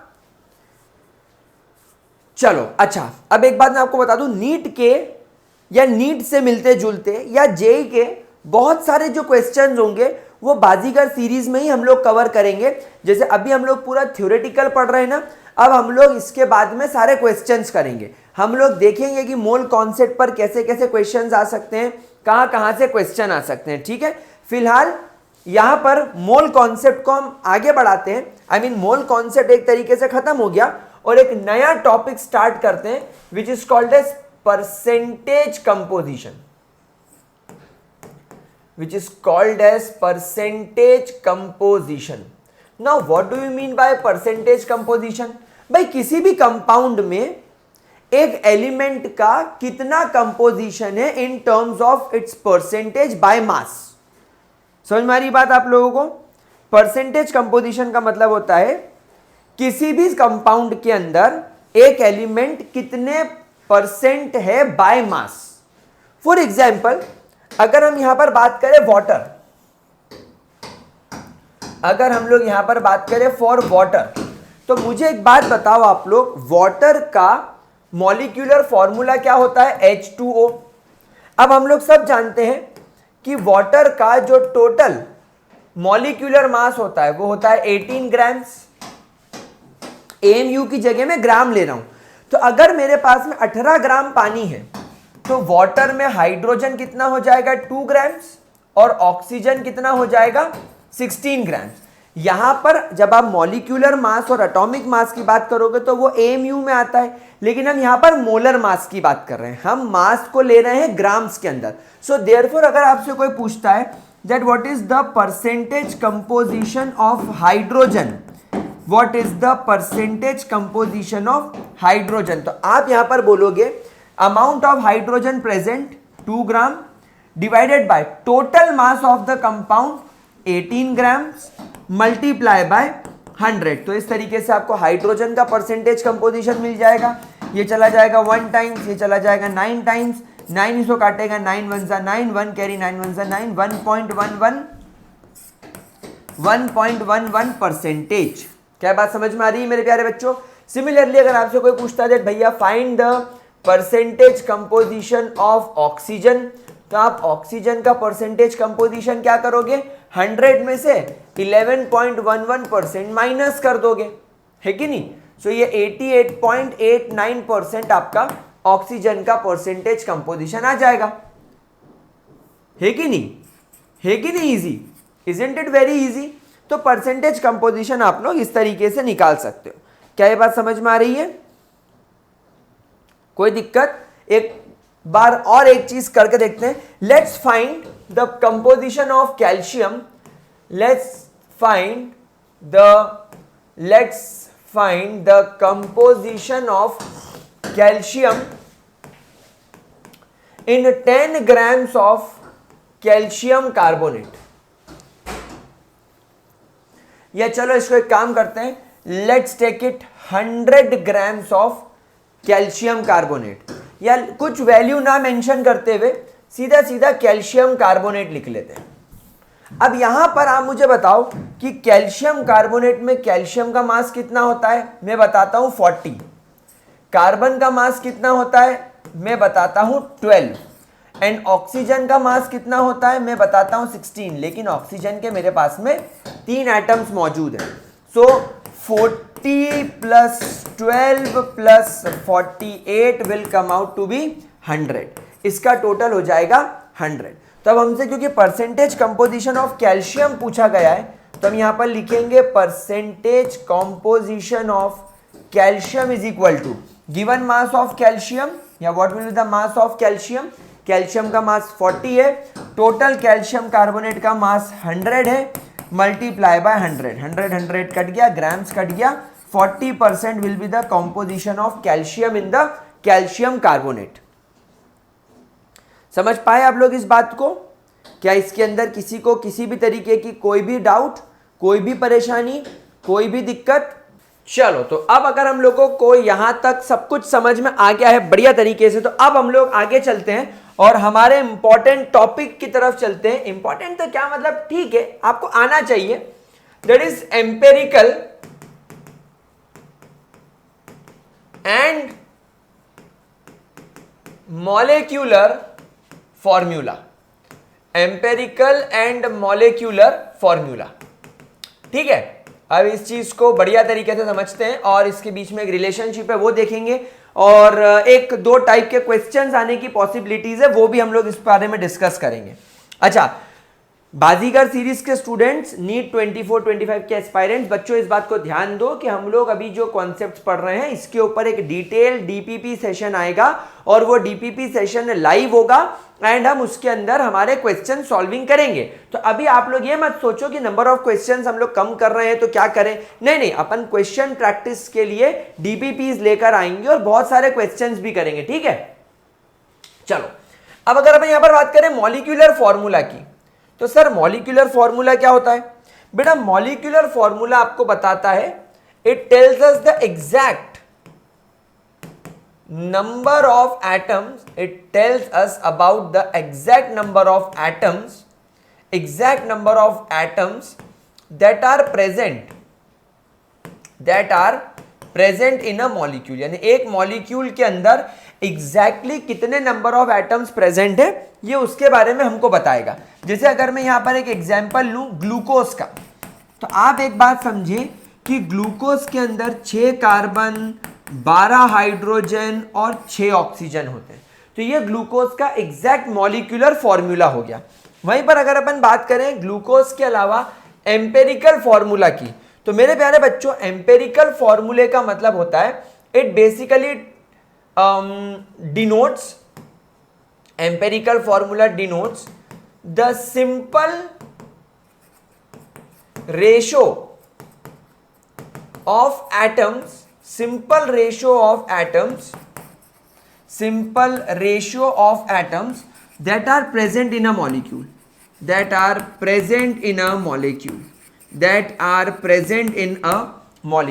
एक सिंपल मॉलिक्यूल के अंदर जो एटम्स मौजूद है उनका सिंपल रेशो। जैसे कि हम लोग यहीं पर हमारे एग्जाम्पल में ग्लूकोज को उठाएं, तो आप लोग सब जानते हो कि ग्लूकोज के अंदर 6 कार्बन, 12 हाइड्रोजन एंड 6 ऑक्सीजन है। तो बेटा कार्बन, हाइड्रोजन और ऑक्सीजन का आप यहां पर मुझे सिंपल रेशो बताइए। अगर मैं 6, 12 और 6 को यहां पर ले लूं, 6 कार्बन, 12 हाइड्रोजन और 6 कार्बन, और अगर मैं इनको 6 से डिवाइड करूं तो ये सिंपल रेशो हो जाएगा। इसके बाद ये फर्दर डिवाइड नहीं किया जा सकता, मतलब 1 कार्बन, 2 हाइड्रोजन और 1 ऑक्सीजन। तो this becomes the empirical formula. ये ग्लूकोज का क्या बन गया? Empirical formula. लेकिन यहां पर एक बात ध्यान रखना, कई केसेस में क्या होता है, but it is not always correct कि एम्पेरिकल फॉर्मूला और मॉलिक्यूलर फॉर्मूला अलग अलग हो। तो हम यहां पर एक पॉइंट लिख लेंगे, but in some cases I would say, but in some cases the empirical formula, EF मतलब क्या है मेरे प्यारे बच्चों? empirical formula is EF and molecular formula is MF. So but in some cases empirical formula and molecular formulas are same. Empirical और molecular formula दोनों same होता है। सर एक दो एग्जांपल बताओ तो मजा आए। जैसे आप मुझे बताओ water, in case of water, water का मॉलिक्यूलर फॉर्मूला क्या होता है? सर वाटर का मॉलिक्यूलर फॉर्मूला H2O होता है। तो यार यहां पर हाइड्रोजन और ऑक्सीजन ऑलरेडी सिंपल रेशियो में प्रेजेंट है 2:1 के प्रेजेंस में, तो यहां पर आपका एम्पेरिकल फॉर्मूला भी H2O हो जाएगा। वही समझे गुलजारी लाल? ओए कुछ समझ में आ रहा है कि नहीं? ये तो बहुत इजी था, ये तो हमको पता ही नहीं था सर। ये तो आपने बहुत अच्छी बात बता दी। क्या हम आगे बढ़े? ये तो बहुत अच्छा बताया हमको इसके बारे में पता नहीं था। चलो अब आगे बढ़ो, बोर मत करो। ठीक है चलो, तो अब इसी से एक वर्ड निकल कर आया एम्पेरिकल मास। इसी से एक वर्ड निकल कर आया एम्पेरिकल मास। भाई मॉलिक्यूलर मास तो आपको पता है, जितने भी एटम्स है उनका मास। तो एम्पेरिकल मास क्या है? Empirical mass is the sum of atoms present in empirical formula. Empirical formula में जितने एटम्स मौजूद होंगे बस उसका सम कर दो। क्या आपको ये बात समझ में आई? भाई बहुत इजी बात है, कोई ज्यादा लोड लेने की जरूरत नहीं है। चलो एग्जांपल्स हम लोग यहां पर समझते हैं। एग्जांपल्स हम लोग समझते हैं ग्लूकोज। भाई ग्लूकोज का अगर मैं मॉलिक्यूलर फॉर्मूला लिखूं, सो दैट इज C6H12O6, जिसका मास होता है 180 AMU। ये हो गया इसका मॉलिक्यूलर मास mm। अगर मैं ग्लूकोज का एम्पेरिकल फॉर्मूला लिखूं, so that will become CH2O। अब यहां पर आप मुझे बताइए, एक कार्बन का मास 12, दो हाइड्रोजन का मास 2 और एक ऑक्सीजन का मास 16। तो 16 + 2 18, 18 + 12 30। सो 30 AMU will become the empirical mass EM. Empirical mass is denoted by EM, will become empirical mass of glucose। क्या बात समझ में आई प्यारे बच्चों? कोई परेशानी इसके अंदर, कोई दिक्कत? पक्का। अब यहां पर एक और इंपॉर्टेंट फैक्टर अपन निकाल लेते हैं, दोनों में एक रिलेशनशिप निकाल लेते हैं डिनोटेड बाय n। यहां पर n का मतलब क्या है? n की वैल्यू कब मिलेगी? जब आप आपके मॉलिक्यूलर मास को एम्पेरिकल मास से डिवाइड कर दोगे। जब आप आपके मॉलिक्यूलर मास को एम्पेरिकल मास से डिवाइड कर दोगे तो आपको n की वैल्यू मिलेगी। यहां पर ध्यान रखने वाली बात यह है कि ये जो n होता है, n can be 1 2 3 4 5 6 and so on. अब ये n हमारी क्या समझने में मदद करता है? n हमको ये समझने में मदद करता है कि मान लो आपको बोला जाए कि आपके पास में एक कंपाउंड है जिसका एम्पेरिकल फॉर्मूला CH2O है, that is the empirical formula. और आपको यह बोल दिया गया कि उसके मॉलिक्यूलर मास और एम्पेरिकल मास को जब आपने डिवाइड किया तो आपको n की वैल्यू मिली 4, यानी इस केस में n की वैल्यू है 4। तो जब आप आपके एम्पेरिकल फॉर्मूला से n को मल्टीप्लाई करोगे तो आपको मॉलिक्यूलर फॉर्मूला मिल जाएगा। सर कैसे? देखो, ये 4 कार्बन में मल्टीप्लाई हो गया तो ये हो गया C4, ये 4 हाइड्रोजन में मल्टीप्लाई हो गया तो ये हो गया H8, और ये ऑक्सीजन में 4 मल्टीप्लाई हो गया तो 4। तो ये आपका मॉलिक्यूलर फॉर्मूला बन गया C4H8O4। तो इस तरीके से आप इन चीजों का इस्तेमाल कर सकते हैं। ठीक है, कोई परेशानी, कोई दिक्कत? चलो अब एक क्वेश्चन करते हैं कि बेसिकली ये कॉन्सेप्ट कहां यूज होता है। अब आपका मोल कॉन्सेप्ट, परसेंटेज कंपोजिशन, ये एम्पेरिकल फॉर्मूला, मॉलिक्यूलर फॉर्मूला, ये कुल मिलाकर हमें क्या समझने में मदद करता है? तो जब आप फॉर एग्जांपल लेबोरेटरी में गए, आपको एक कंपाउंड दे दिया गया, आपने उस कंपाउंड पर एनालिसिस किया। जब आप किसी कंपाउंड का लेबोरेटरी में एनालिसिस करते हो तो आपको जो रिजल्ट मिला, उस रिजल्ट के हिसाब से एक कंपाउंड है, and according to the experimental result a compound contains 4.07% hydrogen. ठीक है, एक कंपाउंड का हमने लेबोरेटरी में जाकर एनालिसिस किया और हमने पाया कि उसके अंदर 4.07% हाइड्रोजन है। नहीं, मैं क्वेश्चन से एक बार इसको कंफर्म कर लेता हूं। तो हमारे पास में हाँ 4.07% हाइड्रोजन है, हमारे पास में 24.27% कार्बन है एंड रिमेनिंग, अब रिमेनिंग कितना होगा, आई थिंक 71.65 अपने क्वेश्चन में लिखा हुआ है, क्लोरीन है। ठीक है, आपको ये वाला पूरा का पूरा क्वेश्चन इस तरीके से दे रखा है। अब क्या बोला गया इसके अंदर, अब आपको इस डेटा की मदद से क्या क्या निकालना पड़ेगा मैं आपको बताता हूं। Just give me 1 minute. अरे भाई जल्दी बंद हो जाए यार, कल सुबह पनवेल निकलना है।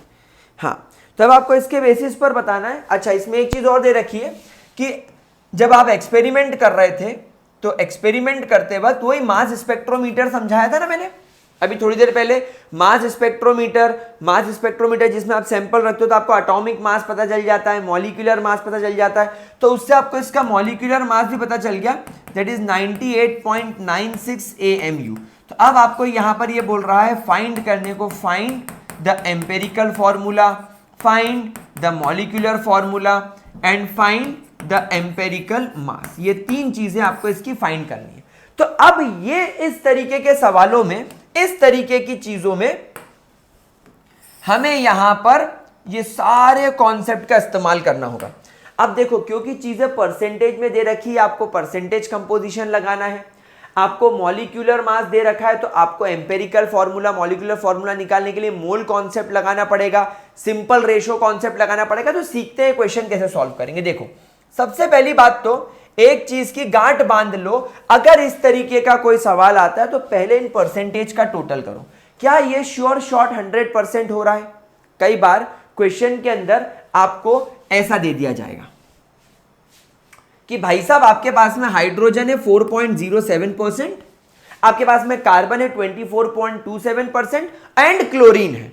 अब बच्चा सोचता है यार क्लोरीन का तो परसेंटेज कंपोजिशन दिया ही नहीं है। अरे तो बेटा आपको इनको सम करके देखना पड़ेगा। समझ में आ रही बात आप लोगों को? तो आप इसका जब सम करेंगे तो नियर अराउंड आपको ये कुछ वैल्यू मिलेगी 71.65 के आसपास। तो अब ये आपको वैल्यू मिल गई। अब आप क्या करोगे, क्योंकि ये तीनों का सम 100% है, मतलब आपका कंपाउंड 100% होगा। आप 100% को 100 ग्राम मान लो, आप 100% को सिंपल क्या मान लो, 100 ग्राम। तो उस हिसाब से आपका hydrogen will become 4.07 gram, carbon will become 24.27 ग्राम और क्लोरीन विल बिकम 71.65 ग्राम। अब सर ये क्या हो गया? अरे मेरे प्यारे बच्चे, ये हो गया तुम्हारा given mass. This becomes your given mass. ये क्या हो गया मेरे प्यारे बच्चों का? Given mass. ठीक है सर, गिवन मास मिल गया। अब क्या करें? अब एक काम करो, आपके गिवन मास को आप लोग डिवाइड करो मॉलिक्यूलर मास या मोलर मास से। तो आपको यहां पर क्या मिल जाएंगे? आपको मिल जाएंगे इनके मोल्स। तो भाई हाइड्रोजन का मास तो होता है 1, तो इसके मोल्स हो गए 4.07 मोल्स। कार्बन का मास होता है 12, तो अप्रोक्सीमेटली इसकी वैल्यू आपको मिल जाएगी 12 2 24 एंड 0 एंड 12 2 24, तो 2.02 आई थिंक, है ना, 2.02। उसके अलावा जब आप यहां पर बात करोगे क्लोरीन की तो 35.5 इसका मास होता है, तो आपको इसकी वैल्यू भी नियर अराउंड 2.02 मिल जाएगी। तो आपको यहां पर इनके मोल्स मिल गए, मोल्स मिल गए। अब आप यहां पर मोल्स का सिंपल रेशो निकालो। अब आप यहां पर मोल्स का सिंपल रेशो निकालो, मतलब आप यहां पर ये ऑब्जर्व करो कि इन वैल्यूज का सिंपल रेशो क्या होगा। एक काम करें, अप्रोक्सीमेटली इसको 4 मान ले, अप्रोक्सीमेटली इसको 2 मान ले, अप्रोक्सीमेटली इसको भी 2 मान ले। तो इन सब में सबसे छोटा नंबर कौन सा है? 2। यानी जब आप इसका सिंपल रेशो निकालोगे तो आप इसको भी 2.02, 2.02 और 2.02 से डिवाइड करो, तो यहां पर आपको वैल्यू मिल जाएगी 2, यहां मिल जाएगी 1, यहां मिल जाएगी 1। तो you got the simple ratio. क्या आप लोगों को यहां पर सिंपल रेशो मिल गया? अब जैसे हमें यहां पर सिंपल रेशो मिला, अरे empirical formula is the simple ratio of atoms, so therefore हमारा एम्पेरिकल फॉर्मूला क्या हो जाएगा? सर कार्बन का नंबर 1 है, कार्बन के बाद हाइड्रोजन लिखना चाहिए किसी भी फॉर्मूले के अंदर, तो 2 हाइड्रोजन एंड 1 क्लोरीन, तो ये हो जाएगा CH2Cl is the empirical formula. अब एक काम करो, क्योंकि एम्पेरिकल फॉर्मूला मिल गया है, सो देयरफॉर अब हम बिना किसी तकलीफ के एम्पेरिकल मास निकाल सकते हैं। सर एक कार्बन का मास 12, 2 हाइड्रोजन का मास 2 और एक क्लोरीन का मास 35.5, तो net total will come out to be 5, 6, 7, 8, 9, 9.5, 3 and 4, 49.5, 49.5। तो अब आपके पास में क्योंकि एम्पेरिकल फॉर्मूला है, एम्पेरिकल मास है, एंड आपको क्वेश्चन के अंदर मॉलिक्यूलर मास ऑलरेडी गिवन है, तो यहां पर अब आप लोगों को क्या करना है, सो नाउ n हम लोग निकालेंगे which is equal to molecular mass divided by empirical mass. Molecular mass is 98.96 and empirical mass is 49, तो approximately 2 आएगा आंसर, approximately आंसर 2 आएगा। सो अब आप लोगों को मॉलिक्यूलर फॉर्मूला निकालने के लिए फॉर्मूला क्या लगाना है, n multiply by empirical formula. So n की वैल्यू आ गई 2, empirical formula is CH2Cl, so finally आपका आंसर आ जाएगा C2H4Cl2 and this becomes your empirical formula. मेरे प्यारे प्यारे बच्चों, क्या आप लोग बात समझ पा रहे हैं? क्या आप लोग ये बात समझ पा रहे हैं? क्या इसके अंदर आप लोगों को किसी भी तरीके की कोई भी दिक्कत? पक्का 100% क्लियर, कोई डाउट्स के अंदर? डन। चलिए, सो गाइस विद दिस हमारा सेकेंड वाला पार्ट वीडियो का कंप्लीट होता है, दैट इज मोल कॉन्सेप्ट। अब some basic concept of chemistry के अंदर हमारा बचा है stoichiometry, molarity, molality, mole fraction, ये सब बचा है जो हम एक वीडियो के अंदर कवर करेंगे। एंड उसके बाद हम लोग एक डीपीपी सॉल्विंग सेशन रखेंगे जिसके अंदर हम लोग डीपीपी सॉल्व करेंगे। क्या ये चीज क्लियर हो रही है? बहुत बढ़िया, चलो इतना नोट कर लो। चलो बच्चों, तो फिर आगे चलते हैं और थोड़ा सा कुछ क्वेश्चंस वगैरह कर लेते हैं। मतलब अभी ये क्वेश्चंस आप मान के चलो केवल प्रैक्टिस के लिए है, अभी डीपीपी आने वाली है, डीपीपी को हम लोग यहां पर सॉल्व करेंगे। एंड डीपीपी के अंदर नीट लेवल के प्रीवियस ईयर के क्वेश्चंस, उसके अलावा हमारे मोस्ट इंपॉर्टेंट क्वेश्चंस, वो सब उसके अंदर मैं इन्वॉल्व करूंगा, इंक्लूड करूंगा। पिछले साल के पीवाईक्यूज भी कराऊंगा, लेकिन चैप्टर ओवर होने के बाद। तो पहले हम लोग 1, 2, 3 लगभग 3 लेक्चर्स के अंदर, ये सेकेंड लेक्चर हो गया, इसके बाद एक लेक्चर और आएगा, उसके अंदर हम लोग हमारा पूरा चैप्टर कंप्लीट कर लेंगे। चैप्टर कंप्लीट करने के बाद फिर अपन उसकी डीपीपी सॉल्विंग पर लगेंगे। एंड मैं कोशिश करूंगा डीपीपी सॉल्विंग अपन पूरी लाइव रखें। बट क्वेश्चन देखो, find the mass of one atom of gold if the atomic mass of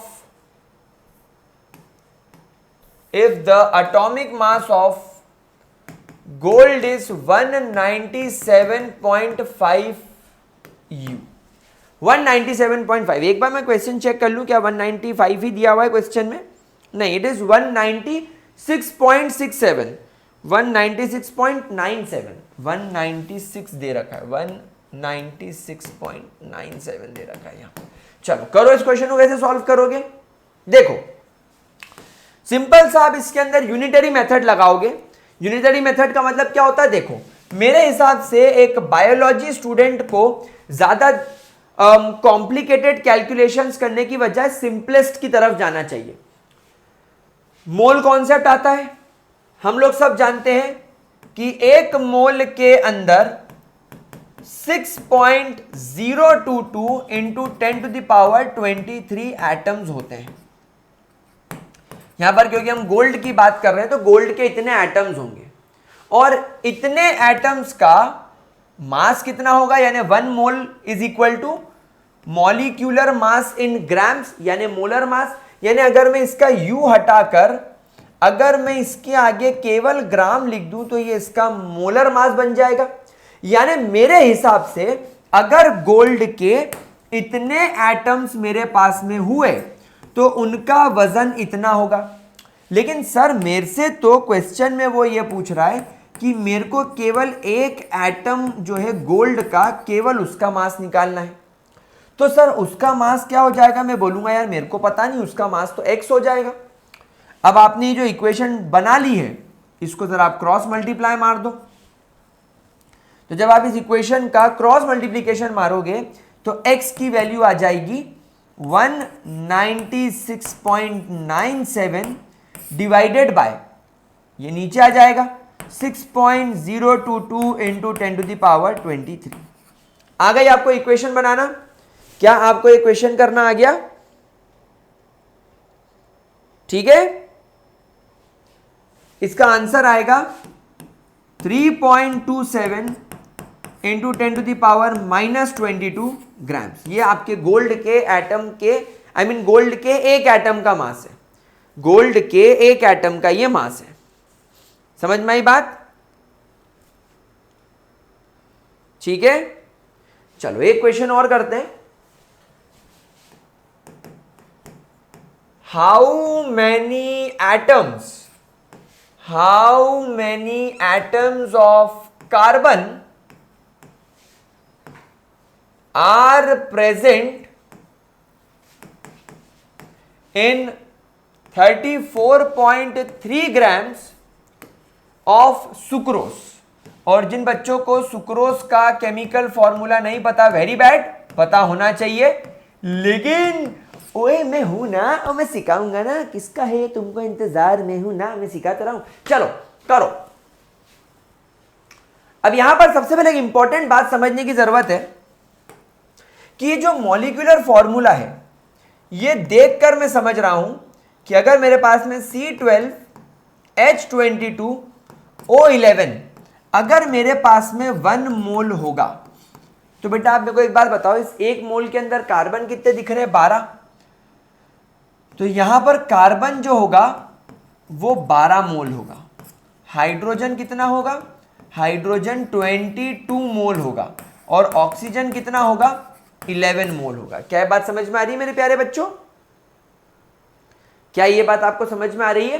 क्योंकि 1 मोल सुक्रोज बनाने के लिए 12 हाइड्रोजन कार्बन लग रहे हैं, सॉरी, मतलब आप इसको ऐसा इमेजिन करो कि अगर सुक्रोज का एक मॉलिक्यूल होता तो उस एक मॉलिक्यूल के अंदर 12 कार्बन लगते, यानी एक के मुकाबले 12।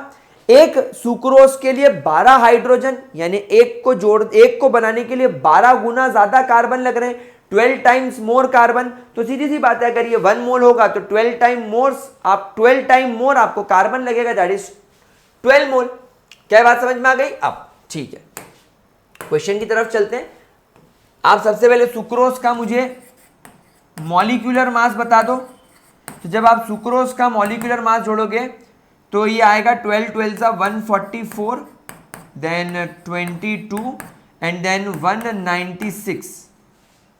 सो 2 1 कैरी 9 10 11 12 और 4 16, 362 नहीं आ रहा चाहिए। सुक्रोज का मॉलिक्यूलर फॉर्मूला 362 नहीं आना चाहिए, 342 I think it should be 342। क्योंकि देखो 6 7 8 12 बन गए, 9 10 11 12 176 होगा ये, और ये 342। ओके, सो इसका जो फाइनल मॉलिक्यूलर मास आया दैट विल बी 342। ठीक है, 342। तो अब आप यहां पर आपको गिवन मास दे रखा है क्वेश्चन में, क्वेश्चन के अंदर गिवन मास दे रखा है। So therefore number of moles of glucose sucrose sorry given mass upon molar mass, given mass is 34.3, molar mass is 342, यानी नियर अराउंड 0.1 मोल आपके पास में अवेलेबल है। तो अब यहां पर आप मुझे एक बात बताओ कि अगर आपके पास में 1 मोल सुक्रोज होता तो 1 मोल सुक्रोज के अंदर आपको 12 मोल कार्बन दिखते। So there should be 12 mole of carbon, but हमारे पास में तो केवल 1 मोल सुक्रोज है। तो हमारे पास में कितने मोल कार्बन होंगे? हमारे पास में x मोल कार्बन होंगे। क्रॉस मल्टीप्लाई दे मारो इनमें, तो तो x की वैल्यू क्या होगी 1.2 मोल। क्या मैंने बिल्कुल सही बोला? 12 को 0.1 से मल्टीप्लाई कर दोगे तो इट विल बिकम 1.2 मोल्स। अब आपको यह पूछा गया है हाउ मेनी एटम्स, यानी बात यहां पर खत्म नहीं हुई है। तो भैया आप यहां पर एक और बात देखेंगे, इफ सुक्रोज अपने पास अपने पास में अगर कार्बन 1 मोल होता तो उसके अंदर 6.022 इंटू 10⁻23 एटम्स होते, लेकिन हमारे पास में तो कार्बन केवल 1.2 मोल्स है। सो उसके अंदर कितने पार्टिकल्स होंगे x, इसको भी क्रॉस मल्टीप्लाई कर दो। बेटा unitary method is the best method. ये अभी आपको दिख रहा होगा कंपैरेटिवली स्लो चल रहा है, लेकिन एक बार जब आप लोगों ने इसकी प्रैक्टिस कर ली और एक बार जब आपका इसका हाथ आपस आप इस पे हाथ साफ कर लोगे, फिर आपको जो मजा आएगा, वो जो स्पीड आप पकड़ोगे, मतलब नेक्स्ट लेवल होगी। अच्छा आप इसको एक काम करो, 6.022 हटाओ, आप इसको केवल 6 मानो, ये 0.022 हटा दो, तो 12 6 72, तो 7.2 इंटू 10⁻23 आपका आंसर हो गया। इतने एटम्स आपके मौजूद रहेंगे। समझ पा रहे हैं हम इस चीज को? दिस इज वेरी इजी, फालतू का टेंशन लेने का इस पर जरूरत ही नहीं है अपने को। ठीक है, चलो अब एक क्वेश्चन और करते हैं। Find the number of particles, find the number of particles present in 56 milligrams of HCN, a very toxic compound। एक बहुत ज्यादा टॉक्सिक कंपाउंड है अपने पास में HCN। इसके 56 मिलीग्राम के अंदर कितने पार्टिकल्स होंगे? तो भाई यहां पर भी इस तरीके के क्वेश्चन को करने के लिए सबसे पहले अपने को देखना पड़ेगा HCN का मॉलिक्यूलर मास। हाइड्रोजन का मास 1, कार्बन का मास 12, नाइट्रोजन का मास 14, 27 AMU। सो देयरफॉर अगर मैं इसका मोलर मास ले लूं, सो इट विल बिकम 27 ग्राम्स पर मोल। अब यहां पर इस मिलीग्राम को आप पहले ग्राम्स में कन्वर्ट कर लो, तभी तो आप मोल्स निकाल पाओगे। सो देयरफॉर 56 मिलीग्राम को जब हम लोग ग्राम्स में कन्वर्ट करेंगे, तो क्या आप लोग जानते हो कि 1 ग्राम के अंदर 1000 मिलीग्राम होते हैं। तो डायमेंशनल एनालिसिस लगा दो यहां पर कि 56 मिलीग्राम मल्टीप्लाई बाय 1 ग्राम के अंदर 1000 मिलीग्राम होते हैं। ये डायमेंशनल एनालिसिस है। 1 ग्राम के अंदर 1000 मिलीग्राम, तो 1 डिवाइडेड बाय 1000 कर लिया। इससे क्या हुआ, ये mg और ये mg कट गया, और यहां पर 56 को इससे डिवाइड किया तो 0.056 ग्राम्स आ गया। ठीक है, अब यहां पर आपका क्योंकि डायमेंशनल एनालिसिस से आपने इसको ग्राम्स में कन्वर्ट कर लिया है, सो नंबर ऑफ मोल्स की वैल्यू क्या हो जाएगी, given mass 0.056 grams and molar mass is 27 grams पर मोल। देखो आप एक बात देख रहे हो, जब कभी भी मुझे मोल्स निकालने होते हैं ना, तो मैं उसकी यूनिट ग्राम्स पर मोल लिखता हूं। लेकिन जब कभी मैं कोई नॉर्मल सवाल कर रहा होता हूं, जैसे यहां पर मैंने जो मॉलिक्यूलर मास लिया है, इसको मैं AMU लिखूंगा, और जब मेरे को इसका मोलर मास करना होगा, मैं इसको 342 ग्राम्स कर दूंगा। यहां पर दो चीजों में फर्क है। मैं जब इसको ग्राम लिखता हूं, इसका मतलब मैं इसके वेट की बात कर रहा हूं, मेरे को इतना वजन चाहिए। क्यों? क्योंकि ये 1 मोल के अंदर होता है।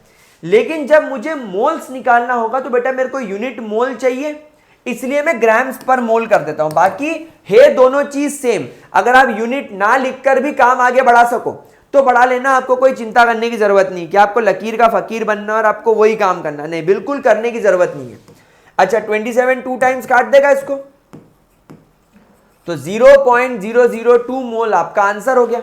ये हो गया आपके मोल्स। लेकिन मामला अभी दबा नहीं है, आपसे ये नहीं पूछा है कि कितने मोल्स, आपसे पूछा गया है नंबर ऑफ पार्टिकल्स, है number of atom. So therefore वही आपकी यूनिटरी मेथड लगा दो। भाई कोई भी चीज अगर दुनिया में 1 मोल है तो उसके अंदर इतने एटम्स होंगे, लेकिन आपके पास में यहां पर 0.002 मोल अवेलेबल है। HCN तो उसके पार्टिकल कितने होंगे, x, तो x की वैल्यू हो जाएगी 0.002 मल्टीप्लाई बाय 6 इंटू 10⁻23। सर आपने 6.022 क्या क्या 0.022 क्यों हटा दिया? कैलकुलेशन को आसान करने के लिए 0.012 इंटू 10⁻23 आपका जवाब आ जाएगा। लेकिन अगर आप इसको साइंटिफिक नोटेशन में कन्वर्ट करना चाहोगे तो जो डेसिमल है इसको 1 और 2 डिजिट इधर खसकाओगे। जब डिजिट राइट में खिसकेगी तो 10 की पावर में -2 चढ़ेगा, 10 की पावर -2 10⁻23 में से जब हटेगा तो यहां पर केवल 21 रह जाएगा, तो आपका आंसर आ जाएगा। आ रही बात समझ में? ठीक है, कोई परेशानी? चलिए एक क्वेश्चन और करते हैं। क्वेश्चन है a sample of a metal oxide contains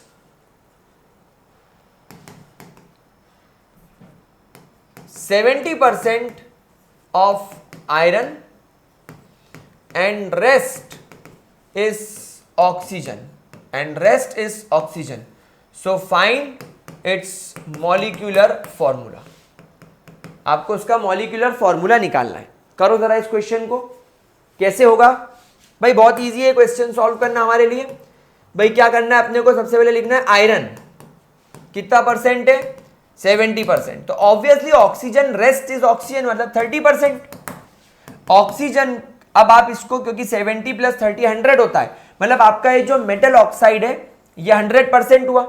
100% को मैं 100 ग्राम मान लूं तो 70% हो जाएगा 70 ग्राम और 30% हो जाएगा 30 ग्राम। ये आपका गिवन मास हो गया। This is your given mass. अब जब आप गिवन मास को मोलर मास से डिवाइड करोगे, जब आप गिवन मास को मोलर मास से डिवाइड करोगे तो आपको मोल्स मिल जाएंगे। तो आपको इसकी वैल्यू आई थिंक 1.25 एंड 16 1 = 16, 16 2 = 32, तो 2 टाइम्स जाएगा नहीं 16 और फिर 14, 16 8, 1.8 आपको इसकी वैल्यू मिलेगी। ये आपको क्या मिल गया? इनके moles. You got their moles. आपको इनके क्या मिल गए मेरे प्यारे बच्चों? मोल्स। अब आप इसका सिंपल रेशो निकालो। तो 1.25 को 1.25 एंड 1.80 को भी 1.25 से डिवाइड करोगे तो ये हो जाएगा 1, ये हो जाएगा 1.5। अब बेटा एक बात बताओ, ये सिंपल रेशो तो आ गया, ये आपका सिंपल रेशो तो आ गया, लेकिन बेटा सिंपल रेशो के बेसिस पर क्या आप लोग यहां पर कुछ भी निकाल पाओगे? क्योंकि ये पॉइंट जो है, ये जो चीज है, ये डेसिमल्स के बाद की भी वैल्यू दे रखी है। और कभी भी किसी भी चीज के मोल्स, जब आप किसी केमिकल फॉर्मूला को देखोगे, मॉलिक्यूलर फॉर्मूला को देखोगे, उसमें हमेशा आपको नंबर जो होता है वो विदाउट डेसिमल होता है, यानी 1 होना चाहिए, 2 होना चाहिए, 3 होना चाहिए। 1.5 इज नॉट एप्लीकेबल। तो ये डिजिट की वजह से मैं आपका एम्पेरिकल फॉर्मूला नहीं लिख पाऊंगा। अच्छा, मॉलिक्यूलर फॉर्मूला नहीं, यहां पर एम्पेरिकल फॉर्मूला पूछा गया है, तो मैं आपका एम्पेरिकल फॉर्मूला लिख नहीं पाऊंगा। तो क्या करूं? तो मेरे को इसको एक ऐसे नंबर में कन्वर्ट करना पड़ेगा जिसमें डेसिमल ना हो। अब इसके लिए क्या करूं? इसके लिए मैं इन दोनों डिजिट्स को एक ऐसे नंबर से मल्टीप्लाई करता हूं जो कॉमन हो, यानी कि 2। तो ये हो जाएगा 2 और ये हो जाएगा 3। तो अब आपका फॉर्मूला क्या बन गया? आयरन के मोल्स है 2 और ऑक्सीजन के मोल्स हैं 3। तो आपका कंपाउंड का एम्पेरिकल फॉर्मूला बन गया Fe2O3। और ये बात आप सब जानते हो कि ये कंपाउंड एग्जिस्ट करता है, तो देयरफॉर इसका मॉलिक्यूलर फॉर्मूला भी यही होगा। ये आप प्रेडिक्ट कर सकते हो, यू कैन प्रेडिक्ट दिस। ठीक है, समझ पाए हम लोग इस बात को? कोई परेशानी इसके अंदर? चलिए, तो बेटा ये सब बेसिक लेवल के क्वेश्चन है, just to improvise your basics. अब अपन बाजीगर सीरीज के अंदर अगले वीडियो के अंदर स्टोइशियोमेट्री वगैरह सीखेंगे, लिमिटिंग रिएजेंट सीखेंगे, फिर हम लोग देखेंगे कि आपका मोलारिटी, मोलालिटी, नॉर्मेलिटी, मोल फ्रैक्शन, ये सब क्या होता है, और फिर हम उस पर जाएंगे डीपीपी सॉल्विंग सेशन की तरफ। यानी this should be the second last video. इसके बाद एक वीडियो और आएगा जो स्टोइशियोमेट्री से लेकर डिफरेंट कॉन्सेंट्रेशन टर्म्स तक आपको एक्सप्लेन करेगा।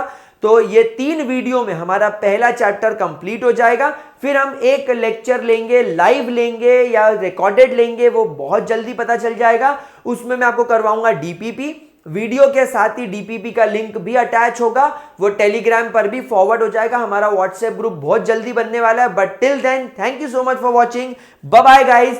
एक ही रिक्वेस्ट है, वीडियो को जितना शेयर कर सकते हो करो, क्योंकि Baazigar series is the only series जो आपको केमिस्ट्री में 140 प्लस ले जाएगी अगर आपकी प्रिपरेशन ना भी हुई हो, and that too on YouTube, and that too free of cost, कोई चार्ज नहीं। तो बस ये रिक्वेस्ट है कि चैनल सब्सक्राइब हो जाना चाहिए, वीडियो शेयर हो जाना चाहिए, वीडियो पर व्यूज आ जाने चाहिए, बस और कुछ नहीं चाहिए। चलिए बाय बाय।